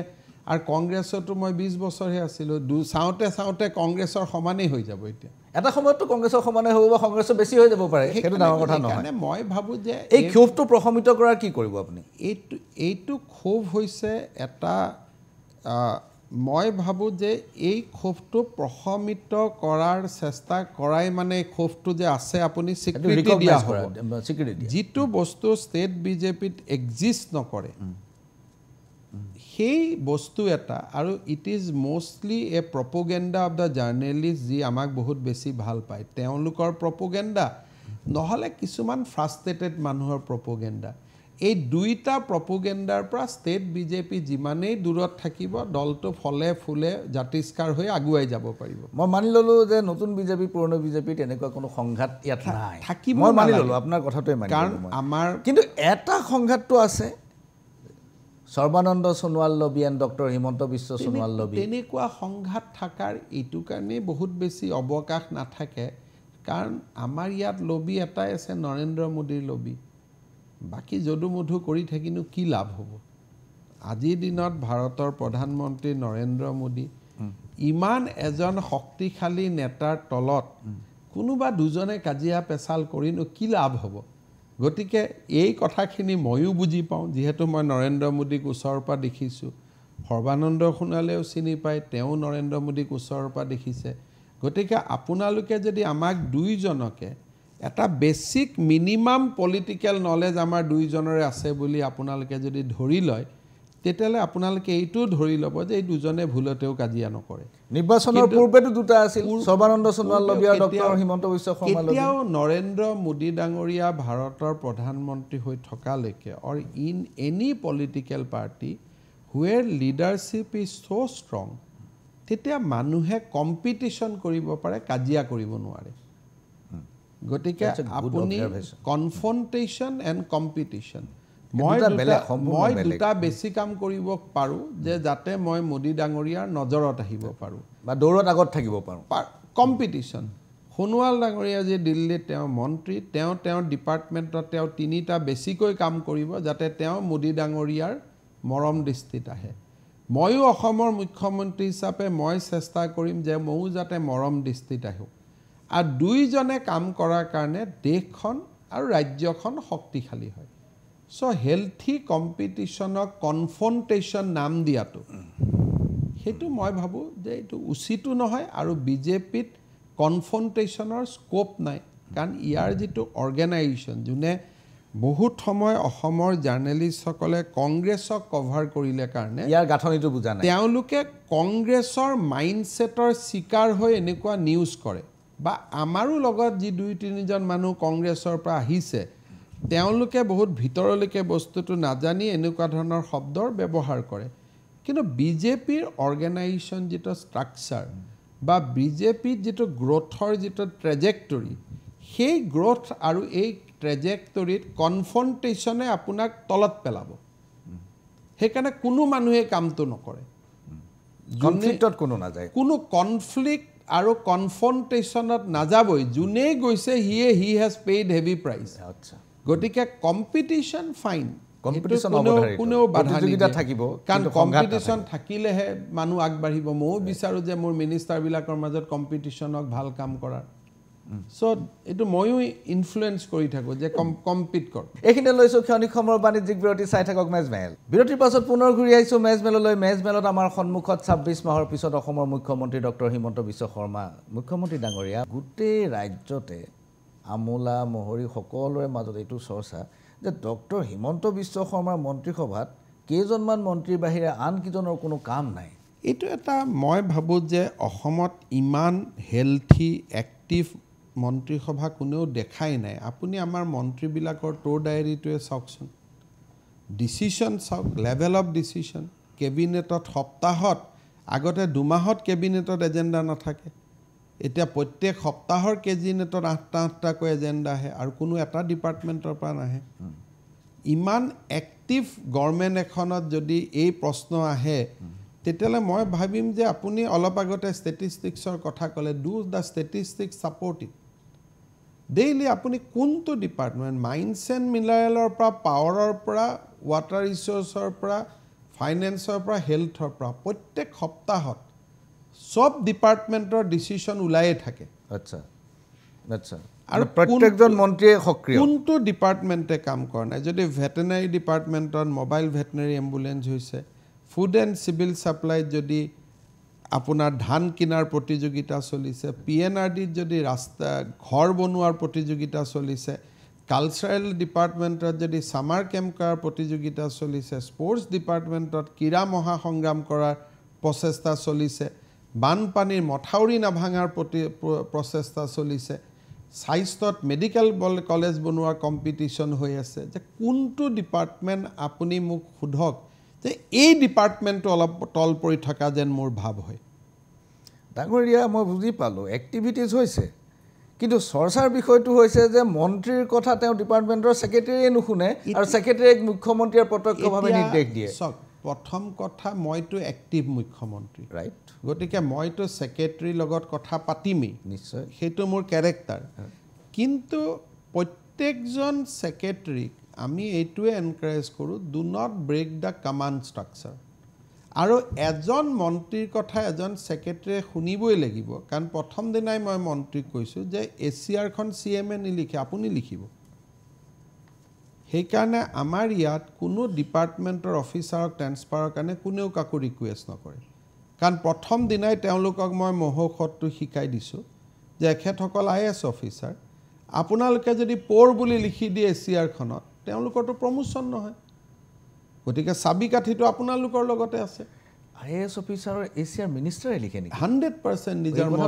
সেইটো মই চিফ ছেক্ৰেটাৰী লিখে বুলি ভাবিছোঁ IAS অফিচাৰজনৰ কণ্ট্ৰলিং ACR যিখন ACR হ'ব লিখিব চিফ ছেক্ৰেটাৰীয়ে একচেপ্ট কৰিব লাগিব মন্ত্ৰীজনে আচ্ছা গতিকে তাৰ এটাও কমেণ্ট আজিকালি 10ৰ ভিতৰত মাৰ্কিং হয়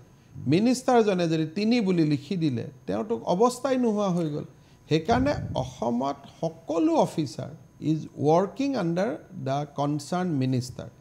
কিন্তু CMৰ হাতত কোনো বাধা নাথাকে যে তেওঁ এইটো ডিপাৰ্টমেণ্ট ৰিভিউ নকৰিব ধন্যবাদ মুখ্যমন্ত্ৰী ডাঙৰীয়া এইখিনিতে লৈছোঁ ক্ষণিক সময়ৰ বাণিজ্যিক বিৰতি চাই থাকক মেজমেল বিৰতিৰ পাছত পুনৰ ঘূৰি আহিছোঁ মেজমেললৈ আৰু মেজমেলত আজি আমাৰ সন্মুখত উপস্থিত মুখ্যমন্ত্ৰী ডক্টৰ হিমন্ত বিশ্ব শৰ্মা মুখ্যমন্ত্ৰী ডাঙৰীয়া বদৰুদ্দিন আজমলৰ কথা নুসুধিলে মানুহে ভাবিব যে এইটো পাহৰি গ'ল নতুবা কিবা হ'ল কথাটো হ'ল যে বদৰুদ্দিন আজমলৰ লগত আপোনাৰ এটা বুজাবুজি আছে বুলি বহুত দিনৰ পৰা চৰ্চা চলি আছে লালন টপ নামৰ যিটো পৰ্টেল তাত আপুনি কৈছিলে যে বদৰুদ্দিন আজমলতো দুই এটা কেণ্ডিডেট মোৰ মতে দিয়েই ৰাজ্যসভাতো দুই এটা ভোট মই বদৰুদ্দিন আজমলৰ আনোৱেই আৰু পিছত গৈ যেতিয়া চাচি গছৰ ওপৰত নিষেধাজ্ঞা আপুনি উঠাই ল'লে তেতিয়া সিৰাজুদ্দিন আজমলে আপোনাক ক'লে যে অসমৰ সৰ্বশ্ৰেষ্ঠ মুখ্যমন্ত্ৰী গতিকে এই কথাটোত মানুহৰ মনত এটা সন্দেহ আহি গৈছে যে আপোনাৰ আৰু আজমলৰ মাজত আজি দীৰ্ঘদিনীয়া সম্পৰ্ক আছে আপুনি যে আজমলৰ ওপৰত মই কোৱা কথাখিনি আনিলে কংগ্ৰেছৰ ওপৰত কোৱা কথাখিনিও একেলগে লৈ আহক আজমলৰে যদি মোৰ দুই তিনিটা কেণ্ডিডেট তুলি দিয়ে কংগ্ৰেছেতো গোটেইখনেই মোৰ মতে দি দিয়ে যদি মোৰ মোবাইলটো চাই ৰাতিপুৱাৰ পৰাতকৈ বিজেপি এমএলএতকৈ কংগ্ৰেছৰ এমএলএৰ ফোন বেছি থাকে আচ্ছা গতিকে অসমৰ ৰাজনীতিত 2001 চনৰ পৰা মই বিধায়ক হৈ থাকিলোঁ আজি মোৰ মুখ্যমন্ত্ৰী গতিকে এক্ৰছ দ্য পলিটিকেল লাইন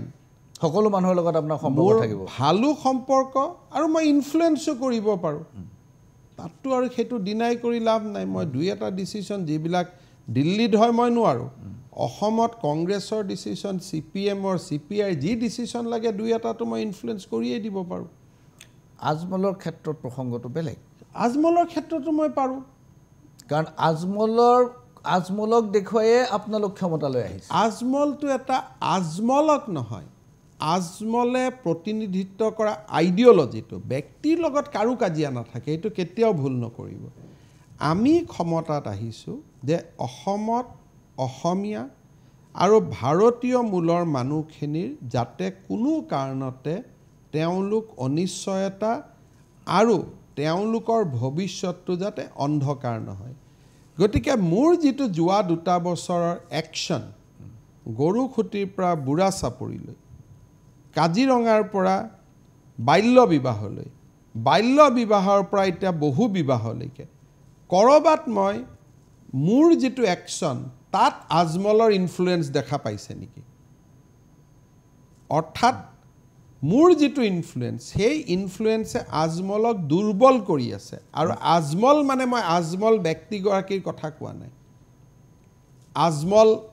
আজমলক যোনে প্ৰতিনিধিত্ব কৰে my fight with a particular ideology or particular people who are posing challenge to our Assamese community or Indian community. তেওঁটো লিডাৰেই আজমল তেওঁলোকৰ অকল তেওঁ লিডাৰ নহয় তেওঁলোকে যোনদিনাখন ভাবে আজমলৰ প্ৰয়োজনীয়তা নাই আজমলক বদলাই ওৱেচিক লৈ আহিব আসাদুদ্দিন ওৱেচি একে পানীৰ মাছ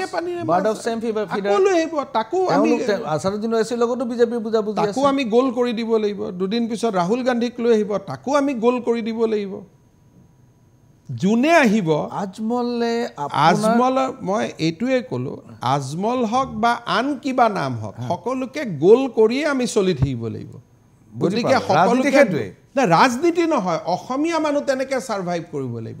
পলিটিক্সৰ দৰকাৰ নাই কিন্তু যিবিলাক মানুহে অসমীয়া মানুহৰ যিটো মই আছুৰ প্ৰভুত্ব শব্দটো মই ব্যৱহাৰ নকৰোঁ বিকজ ডেমক্ৰেচিত মই সেইটো শব্দ ভাল নাপাওঁ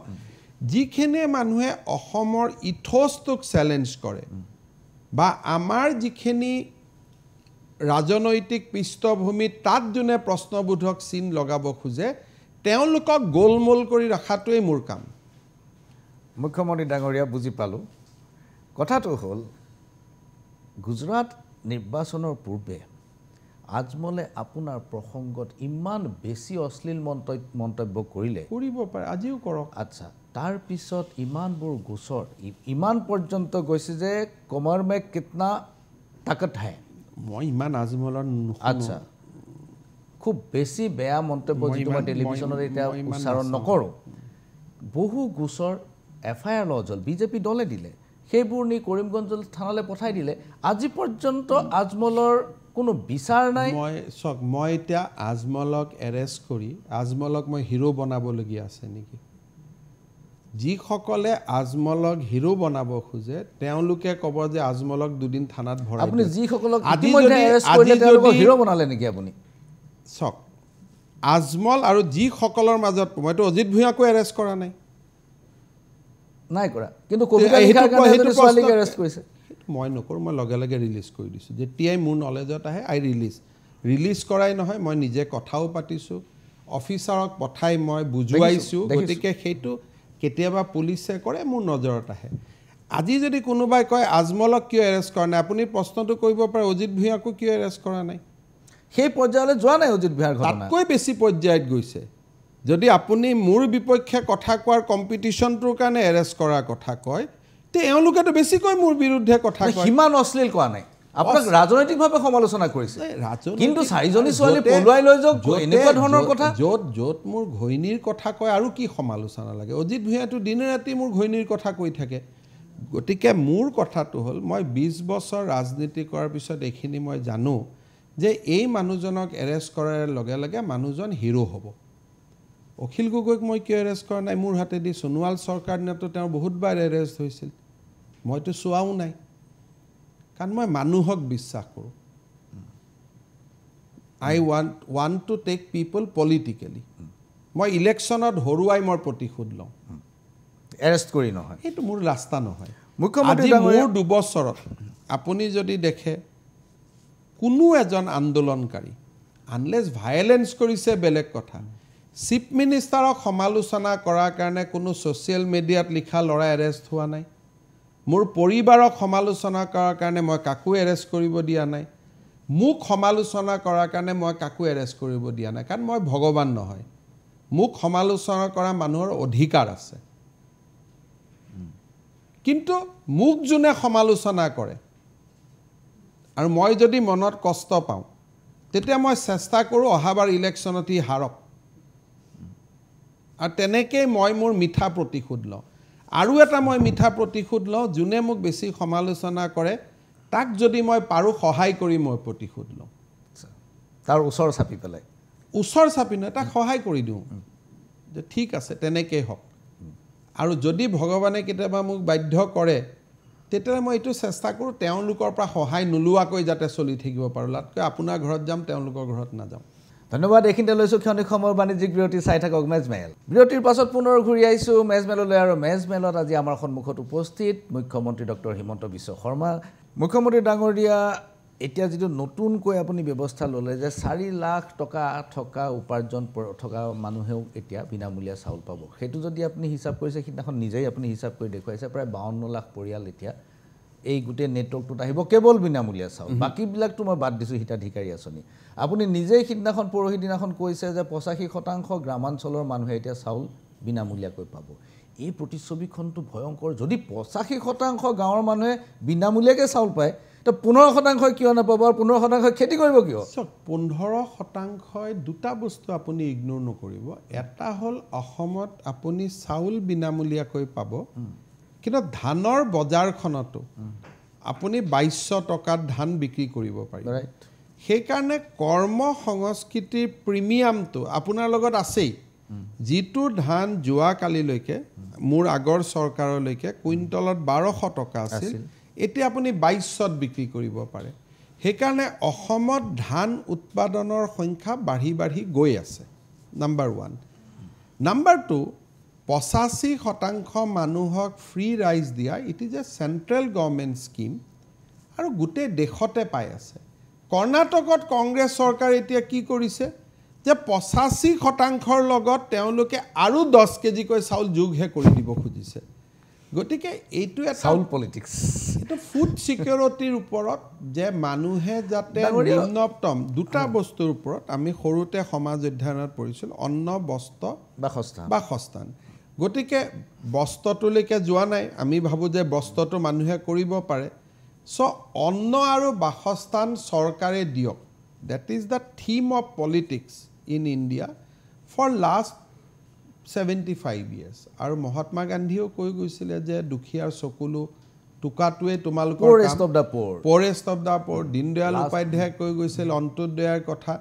চ' এতিয়া whether it is a Congress or BJP people are attacking on poverty যে দৰিদ্ৰতাৰ ওপৰত আক্ৰমণ হওক ঘৰ লওক পানী লওক বিশুদ্ধ খোৱা পানী লওক শৌচাগাৰ লওক লাইটৰ কানেকশ্যন লওক চাউল লওক বাট all these benefit has a tapering effect এই বেনিফিটবিলাক সদায় কাৰণে নাথাকে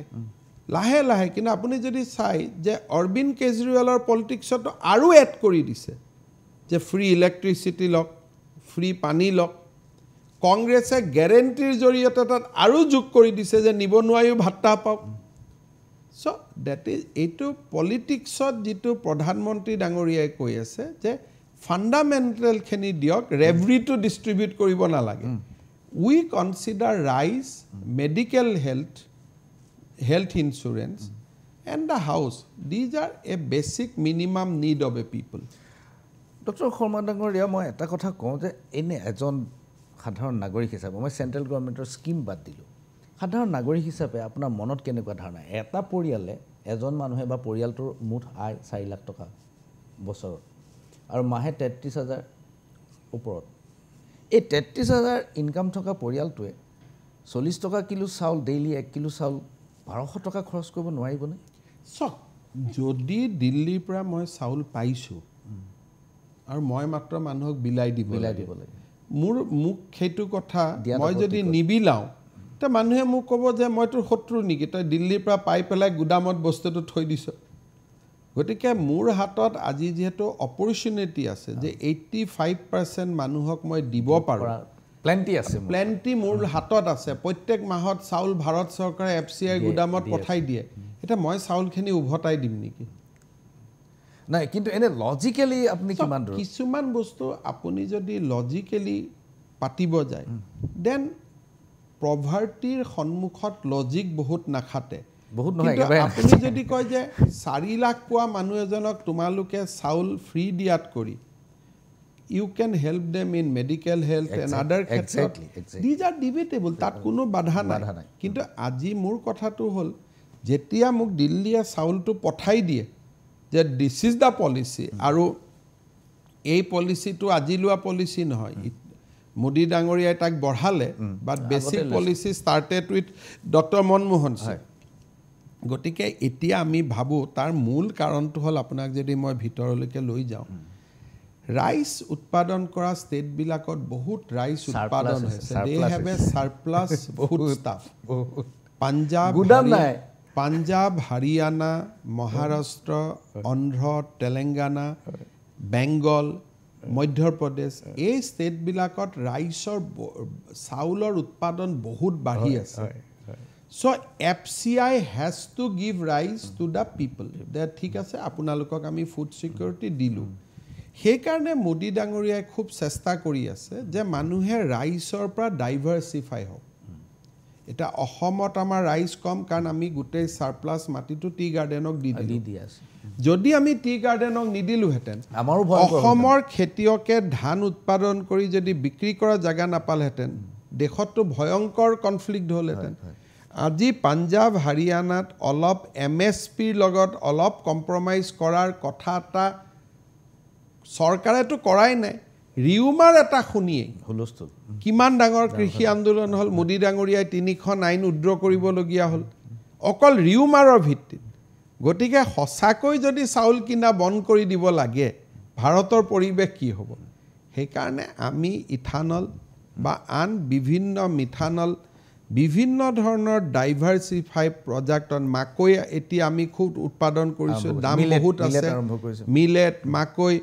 মোদী ডাঙৰীয়াই গিয়েৰটো শিফ্ট কৰিবৰ কাৰণে খুজি আছে আৰু যেতিয়াই লাহে লাহে ধান উৎপাদন দেশত কমিব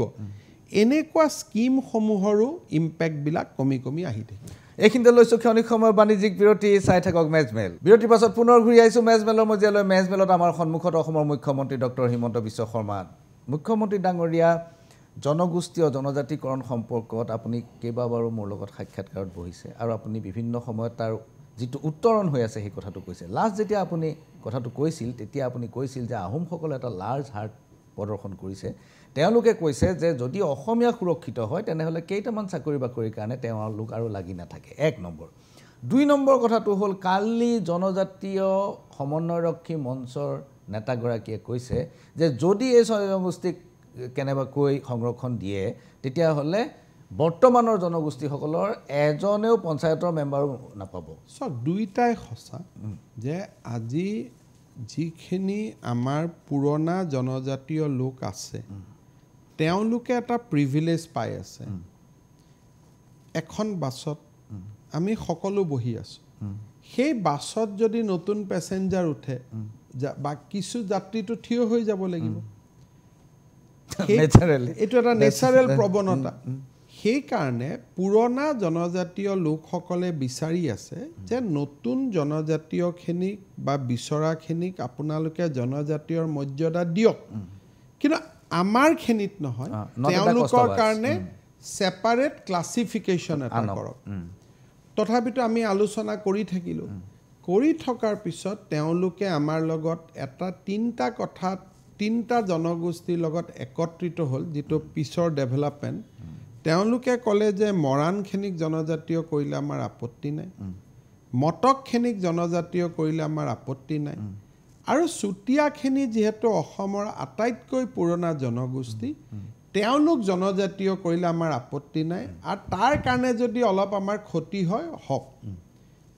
পৰৱৰ্তী তিনিটা জনগোষ্ঠী আমি ক্লিয়াৰ কৰি দিয়াৰ পিছত এতিয়া আমি যোৱা দুমাহ আগতে আহোম লোকসকল বা সংগঠনসমূহ আৰু জনজাতীয় সংগঠনসমূহৰ মুখামুখিকৈ এখন বৈঠক পৰিচালনা কৰিলোঁ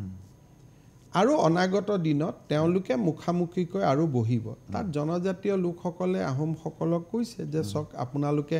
যদি আহি যায় আমাৰতো এজনো ডাক্তৰ ইঞ্জিনিয়াৰ নাথাকিব কাৰণ 96ত যেতিয়া হৈছিল কোচ ৰাজবংশী তেতিয়া তেওঁলোকে বহুত ডাঙৰ অৱস্থা আহোমসকলেও কৈছে যে আমি ডাক্তৰ ইঞ্জিনিয়াৰৰ কাৰণে কৰিব খোজা নাই কিন্তু যাতে অসমীয়াৰ ৰিজাৰ্ভেশ্যন হয় বা খিলঞ্জীয়া মানুহখিনি যাতে উজনি অসমত সদায় থাকিব পাৰে তাৰ কাৰণেহে আমি we are more interested in political reservation rather than the economic reservation সেইটো আহোম সংগঠনসমূহে কৈছে যে প্ৰথমবাৰ আমি দুইটা সম্প্ৰদায়ৰ জনগোষ্ঠীৰ লোকক সন্মুখাসন্মুখীকৈ বহুৱাইছোঁ আৰু আলাপ আলোচনা চলি আছে কিন্তু ইন দি মিন টাইম জনজাতীয় লোকে যি সুবিধা পায় মেডিকেল সিট ইঞ্জিনিয়াৰিং সিট এই সিটবিলাক আমি 6টা জনগোষ্ঠী আমি বঢ়াই গৈ আছোঁ যাতে জনজাতীয় সমস্যাটোৰ সমাধান নোহোৱালৈকেও এই কমিউনিটিকেইটা যাতে আৰ্থ সামাজিক দিশত আগুৱাই যাব পাৰে আৰু আমাৰ গোটেই কথাটো হ'ল যে প্ৰ'এক্টিভ চিন্তাধাৰা নতুন চিন্তাধাৰা যাতে পুৰণি সমস্যাসমূহক আমি নতুন চিন্তাধাৰাৰে সমাধান কৰিব পাৰোঁ এইবাৰ আমি চাহ জনগোষ্ঠীৰ লোকসকলক 3% চাকৰি আদিটো ৰিজাৰ্ভেশ্যন দিব গৈ আছোঁ গতিকে দাবীটো পুৰণা সমাধানৰ ৰাস্তাটো নতুন হ'ব পাৰে নেকি তাৰ কাৰণে আমি আলাপ আলোচনা কৰি আছোঁ এতিয়া দাবীটো যিটো ফৰ্মত আছে যিটো তাৰ চেহেৰা সেই চেহেৰাটো হয়তো আমি সমাধানত নাপাবগৈও পাৰোঁ নেকি বেলেগ চেহেৰাৰ সমাধান তিনিটা জনগোষ্ঠীৰ ক্ষেত্ৰততো কোনো সমস্যা নাই তেওঁলোকে মানিয়ে লৈছে যে মৰাণ মটক চুতীয়াত তেওঁলোকে মানি লৈছে বাকী তিনিটাৰ ক্ষেত্ৰত আমি আলাপ আলোচনাৰ ৰাস্তা এটা চলাই আছোঁ কিন্তু মই ভাবোঁ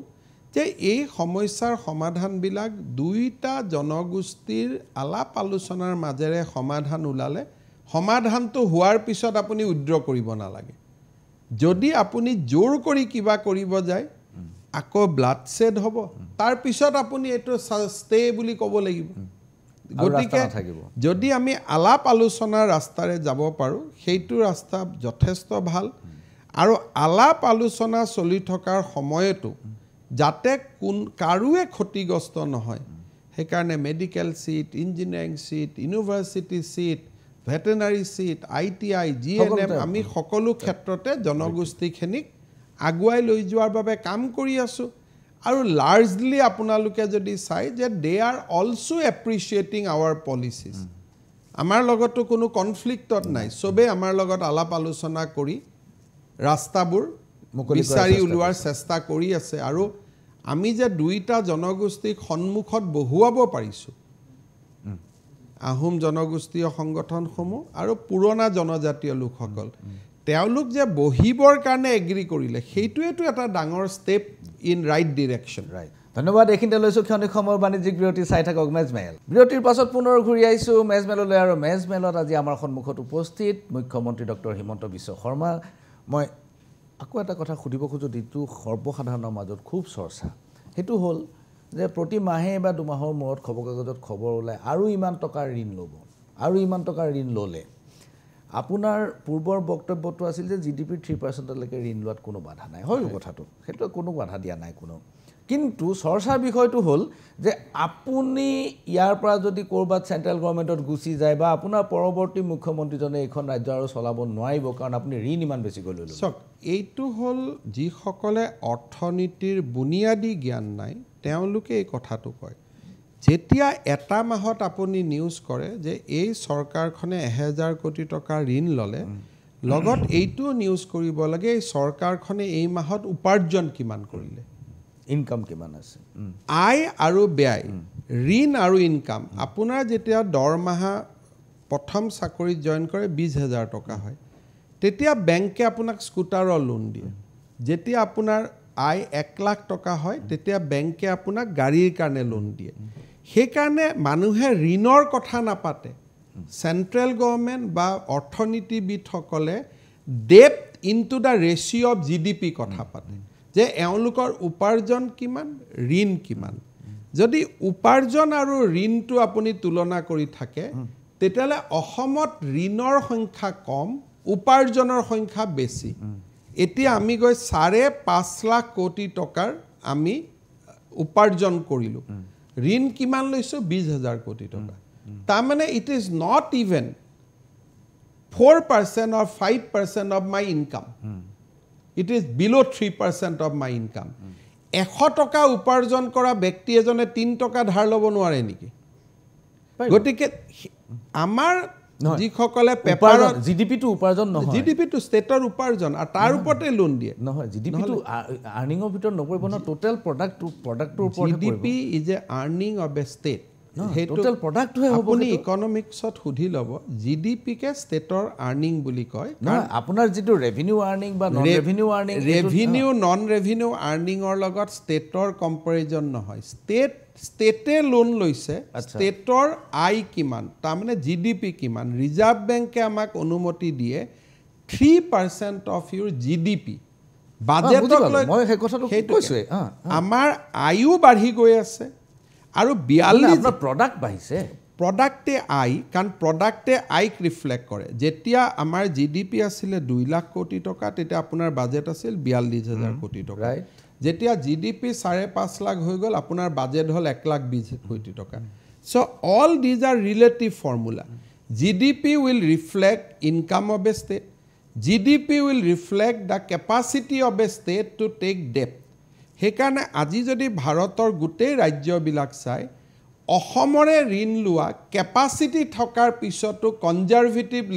ঋণ লোৱা ষ্টেট হ'ল অসম আটাইতকৈ কম ঋণ লোৱা ষ্টেটখনে হ'ল অসম টপ 5 ডেট সাৰ্ভিসিংত আপোনাৰ স্কোৰটো কেনেকুৱা আটাইতকৈ ভাল আমি আজি কংগ্ৰেছৰ দিনত ঋণ লোৱা সব আমি ধাৰ মাৰিয়ে দিলোঁ এই যোৱা 5-6 বছৰত মই ফাইনেন্স মিনিষ্টাৰ হৈ থকাৰ পৰা কাৰণ উই ডু নট ডিফল্ট কাৰণ অসমত এটা বাজেট কিমান হ'ল তৰুণ গগৈ ডাঙৰীয়া লাষ্ট বছৰত আছিল 42000 কোটি টকা এইবাৰ আমাৰ হৈ গ'ল 1,25,000 কোটি টকা অসম যে এটা বৰ্ধিত গতিত ইকনমিক পাৱাৰ হৈ গৈ আছে সেই কথাটো আমাৰ সমালোচকসকলে ৰিকগনাইজ নকৰে আমি যে ছত্তীশগড়ক যোৱা বছৰ পিছুৱালোঁ পণ্ডিচেৰীক পিছুৱালোঁ এতিয়া আমি অসমৰ 17 ইণ্ডিয়াৰ 17 কাণ্ট্ৰি হ'লোঁ 32ৰ পৰা আহি আৰু 2 বছৰ ভিতৰত আমি 3 বছৰত আমি পাঞ্জাবক পিছ পেলাই ল'ম আমাৰ যিটো ইকনমিক সাইজটো ইন টাৰ্মছ অফ বাজেট এতিয়া যে আমি নিজৰ টেক্সে দিয়ে দৰমহা দিব পৰা হ'লোঁ কংগ্ৰেছ চৰকাৰৰ দিনত মাত্ৰ 5 মাহ দৰমহা দিব পাৰিছিল এতিয়া মই দৰমহাৰ কাৰণে মোৰ কোনো লোনো ল'ব নালাগে একো ল'ব নালাগে whatever I earn I can give salary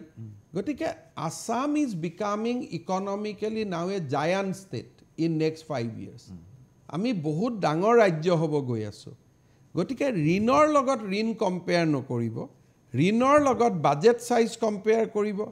ঋণৰ লগত জিডিপি কম্পেয়াৰ কৰিব আৰু ডেট সাৰ্ভিসিং ঋণৰ লগত টেক্স কম্পেয়াৰ কৰিব আৰু ঋণৰ লগত আপুনি এটো কম্পেয়াৰ কৰিব whether state is paying on time or not whether state is in overdraft neither আমি wage and mean advanceত আছো যোৱা 7 বছৰ neither আমি overdraftত আছো একো নাই আৰু এতিয়া যদি আপুনি কয় যে এটো মোৰ কিবা পাৰ্সোনেল এফিচিয়েন্সিক ৰিফ্লেক্ট কৰে তে মইতো কম যে অসমৰ মোৰ পিছৰ মুখ্যমন্ত্ৰীজন মুতকৈ আৰু বেছি শক্তিশালী হ'ব আমি কিয় ধৰি লৈছোঁ মই বুজি পালোঁ আপোনাৰ গোটেই কথাটো কিন্তু তৎসত্ত্বেও আপোনাৰ চব ঠিক আছে আপোনাৰ আৰ্নিং ঠিক আছে আপুনি ঋণ আপুনি ডেট ছাৰ্ভিচিং ভাল আপুনি কেপেবিলিটি আছে কিন্তু হাজাৰ হাজাৰ ঠিকাদাৰে পইচা পাবলৈ আছে সেইটো মিছা কথা অসত্য কথা আজিৰ দিনত 31 মেলৈকে চব পেমেণ্ট ক্লিয়াৰ আছে অসমত কোনো ডিপাৰ্টমেণ্টৰ ঠিকাদাৰ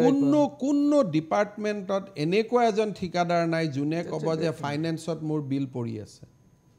31 মাৰ্চলৈকে 31 মেলৈকে আমি এমাহ এক্সামিন কৰোঁ এতিয়া জুন মাহ 11 জুলাইত আমি জুন মাহৰ বিল দি দিম 11 আগষ্টত আচ্ছা So we have a set norms. আৰু এই হাজাৰ হাজাৰ ঠিকাদাৰৰ নাম আপোনাৰ চেনেলত এবাৰ প্ৰকাশ কৰি দিয়ক যোনে লিগেলি অৰ্ডাৰ পাইছে বাজেটৰ টকাৰ অৰ্ডাৰ পাইছে অসমৰ সমান ভাল পেমেণ্ট থকা কোনো ষ্টেট নাই আপুনি বেংগলত খবৰ কৰক ডিজেলৰ দাম 108 টকা চৰকাৰী কৰ্মচাৰীক বেংগলে দিয়া নাই বেংগলত কণ্ট্ৰেক্টৰে পেমেণ্ট নাপায় অসমতো পেমেণ্ট পায় হাজাৰ হাজাৰ ঠিকাদাৰে ঠিকাৰ বিল পাবলৈ থকাৰ কথাটো অসত্য নহয় এইটো একেবাৰে অসত্যৰ এটা চূড়ান্ত ৰূপ বুলি ক'ব লাগিব বুজি পালোঁ মই যদিহে লিগেলি অৰ্ডাৰ পাইছে কোনোবাই আৰু ইঞ্জিনিয়াৰৰ পৰা ঘৰত অৰ্ডাৰ লৈ গৈছে এইটো কথা নহয় যোনে ফাইনেন্স ডিপাৰ্টমেণ্টৰ এপ্ৰুভেল থকা প্ৰজেক্টত ঠিকা পাইছে সি যদি কাম কৰিছে এমাহ ফাইনেন্স ডিপাৰ্টমেণ্টত ফাইল থাকে 30 ডেজ আমি এক্সামিন কৰাৰ কাৰণে ৰাখোঁ আৰু আমি ক্লিয়াৰ কৰি গৈ থাকোঁ মাৰ্চৰ 31 তাৰিখৰ নহয় মাৰ্চৰ 20 তাৰিখতে আমি সবক পেমেণ্ট দি ঠিক কৰি দিওঁ মোৰ শেষ প্ৰশ্ন মই আৰু বেছি দীঘলীয়া নকৰোঁ অসম পুলিচ এটা বৰ ডাঙৰ ফ'ৰ্চ আৰু অসম পুলিচক হাজাৰে আপুনি সমালোচনা নকৰক কিয় এইটো এটা খুব এফিচিয়েণ্ট ফ'ৰ্চ একচুৱেলি আমি বাহিৰত কাৰোবাক কোনোবা অন্য এজেঞ্চিক দিওঁ তদন্ত কৰিবৰ কাৰণে কিন্তু কিবা কিবি কাৰণেহে দিব লগা হয় তদন্তকাৰী প্ৰতিষ্ঠান হিচাপে কিন্তু অসম পুলিচৰ এফিচিয়েঞ্চি মই বহুত দিনৰ পৰা দেখিছোঁ আৰু সকলোৱে এইটো উপলব্ধি কৰে এতিয়া শেহতীয়াকৈ এটা পদক্ষেপ লৈছে পেটুৱা পুলিচ তেওঁলোকৰ ফিটনেছ নাই ফিটনেছ নথকাৰ কাৰণে তেওঁলোকক 6 মাহ সময় দিয়া হৈছে 6 মাহৰ পিছত ৰিলিজ কৰি দিয়া হ'ব বহুত পুলিচ এনেকুৱা ওলাইছে মই খবৰ পাইছোঁ যে দৰৱ জাতি খাই হ'লেও পেটটো কমাবলৈ চেষ্টা কৰিছে যাৰ ফলত স্বাস্থ্যৰ ক্ষতি হৈছে এতিয়া তেওঁলোকক কামৰ পৰা ৰিলিজ কৰাটোৱেই শেষ পদক্ষেপ হ'ব পাৰে জানো না অন্য ধৰণে তেওঁলোকক কামত মূল কৰিব পৰা নাযায় যে আমি যি কামেই কৰোঁ there will be a population যাৰ ক্ষতি হ'ব এতিয়া অসম পুলিচত যদি আপুনি কয় যে অসম পুলিচটো লিন থিন এটা স্মাৰ্ট পুলিচ হ'ব লাগে there will be 200 অফিচাৰ যোনে নতুন পুলিচৰ লগত খোজ কাঢ়িব নোৱাৰিব আজিকালি গভৰ্ণমেণ্টত ধুনীয়া স্কিম আছে যে আপুনি ৰিটায়াৰ্ড লওক চাকৰি জীপ টকা পাইছিল সেম পইচা আপুনি ঘৰত বহি পাই থাকিব গতিকে যদি আপুনি নতুন পৃথিৱীৰ লগত মিলিব নোৱাৰে you have to step aside সেইটো এটা পৃথিৱীৰ নৰ্মছ এতিয়া কথাটো হ'ল যে গভৰ্ণমেণ্টে পেটত ধৰা নাই গভৰ্ণমেণ্টে BMIত ধৰি আছে BMIত ধৰিছে গতিকে BMI যাৰ ঠিক আছে ঠিক নাই তেনেকুৱা মানুহে পুলিচৰ দৰে কাম কৰিব নালাগে কাৰণ ৰাতি পুলিচৰ 24 আৱাৰ্ছ যিটো ডিউটি চাইকেল আছে তাতে বেয়া স্বাস্থ্য এটালৈ কাম কৰাত কৰি আৰু পৰিয়ালটোৰ সন্মুখলৈ কেতিয়াবা দুৰ্যোগ নমাই অনাৰ জেগাত আপুনি যদি গভৰ্ণমেণ্টক এপ্লিকেশ্যন কৰে যে আইডাৰ মোক VRS দিয়ক নহ'লে মোক বেলেগ ডিপাৰ্টমেণ্টত বা টেবুলত বহা কাম দিয়ক সেইটো ফাৰ বেটাৰ আইডিয়া কাৰণ থানাত যিটো সময়ত আপোনাৰ ঘৰত আপুনি এটা অসম মিজোৰামৰ ঘটনাৰ সময়তে দেখিছে আমাৰ পুলিচ পাহাৰত উঠিব পৰা নাই আমাৰ যিবিলাক ঘূৰি অহা যিবিলাক ভিডিঅ' সেই ভিডিঅ'বিলাক দেখিলে আপোনাৰ দুখ লাগিব যে এইটো আমাৰ ফিজিকেল ফিটনেছৰ পজিশ্যন আছিল নেকি লাহে লাহে আমি অসমত CRP লৈ চলিব নোৱাৰোঁ এতিয়া CRPৰ সংখ্যা কমি আহি আছে নিজৰ ফ'ৰ্চ লাগিব খুব কম দিনৰ ভিতৰতে মোৰ মনত ইচ্ছা আছে যে অসমৰ পৰা আৰ্ম ফ'ৰ্চ স্পেচিয়েল পাৱাৰ এক আমি উঠাই দিব লাগে তাৰমানে মিলিটাৰীও অসমত নাথাকিব পুলিচো নাথাকিব তেতিয়াহ'লে আলফাৰ দৰে সফিষ্টিকেটেড এটা সংগঠন যদি তেতিয়ালৈকে আলোচনাত নাহে ফাইট কৰিবৰ কাৰণে আপোনাকতো স্মাৰ্ট পুলিচ লাগিব নিউ এজ ক্ৰাইমৰ লগত যুঁজিবৰ কাৰণে আপোনাকতো স্মাৰ্ট পুলিচ লাগিব ডেইলি যিবিলাক ড্ৰাগছৰ ঘটনা হৈ আছে কেজিত হিৰোইন ধৰি আছে অসমত যিবোৰ আগতে আমি শুনাই নাছিলোঁ তাৰ কাৰণে আপোনাকতো স্মাৰ্ট পুলিচ লাগিব সেইকাৰণে মই ব্যক্তিগতভাৱে বিশ্বাস কৰোঁ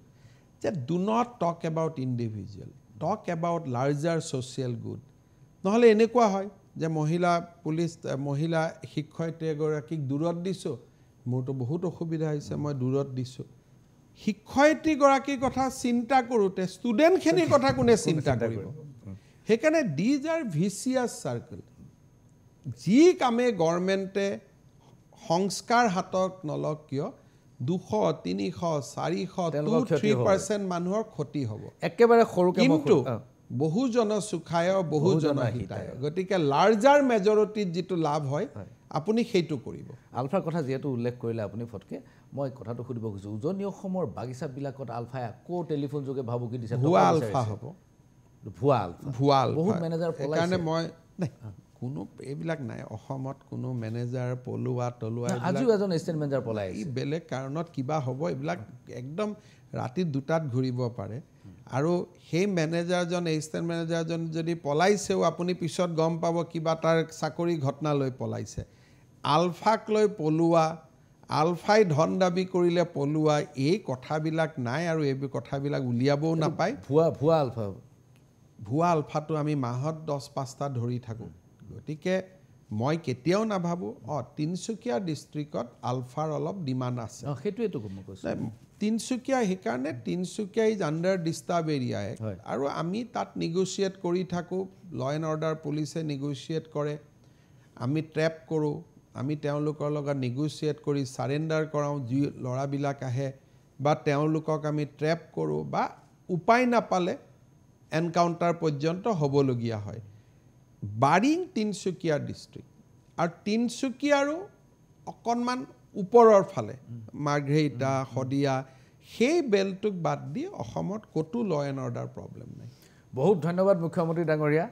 26 মাহৰ পিছত আপোনাৰ এই সাক্ষাৎকাৰ গ্ৰহণ কৰিবলৈ পাই আমি আনন্দিত, আৰু মই আশা ৰাখিছোঁ 24ৰ নিৰ্বাচনৰ পূৰ্বে 2 এবাৰ আকৌ আপোনাক লগ পাম। Thank you. নমস্কাৰ।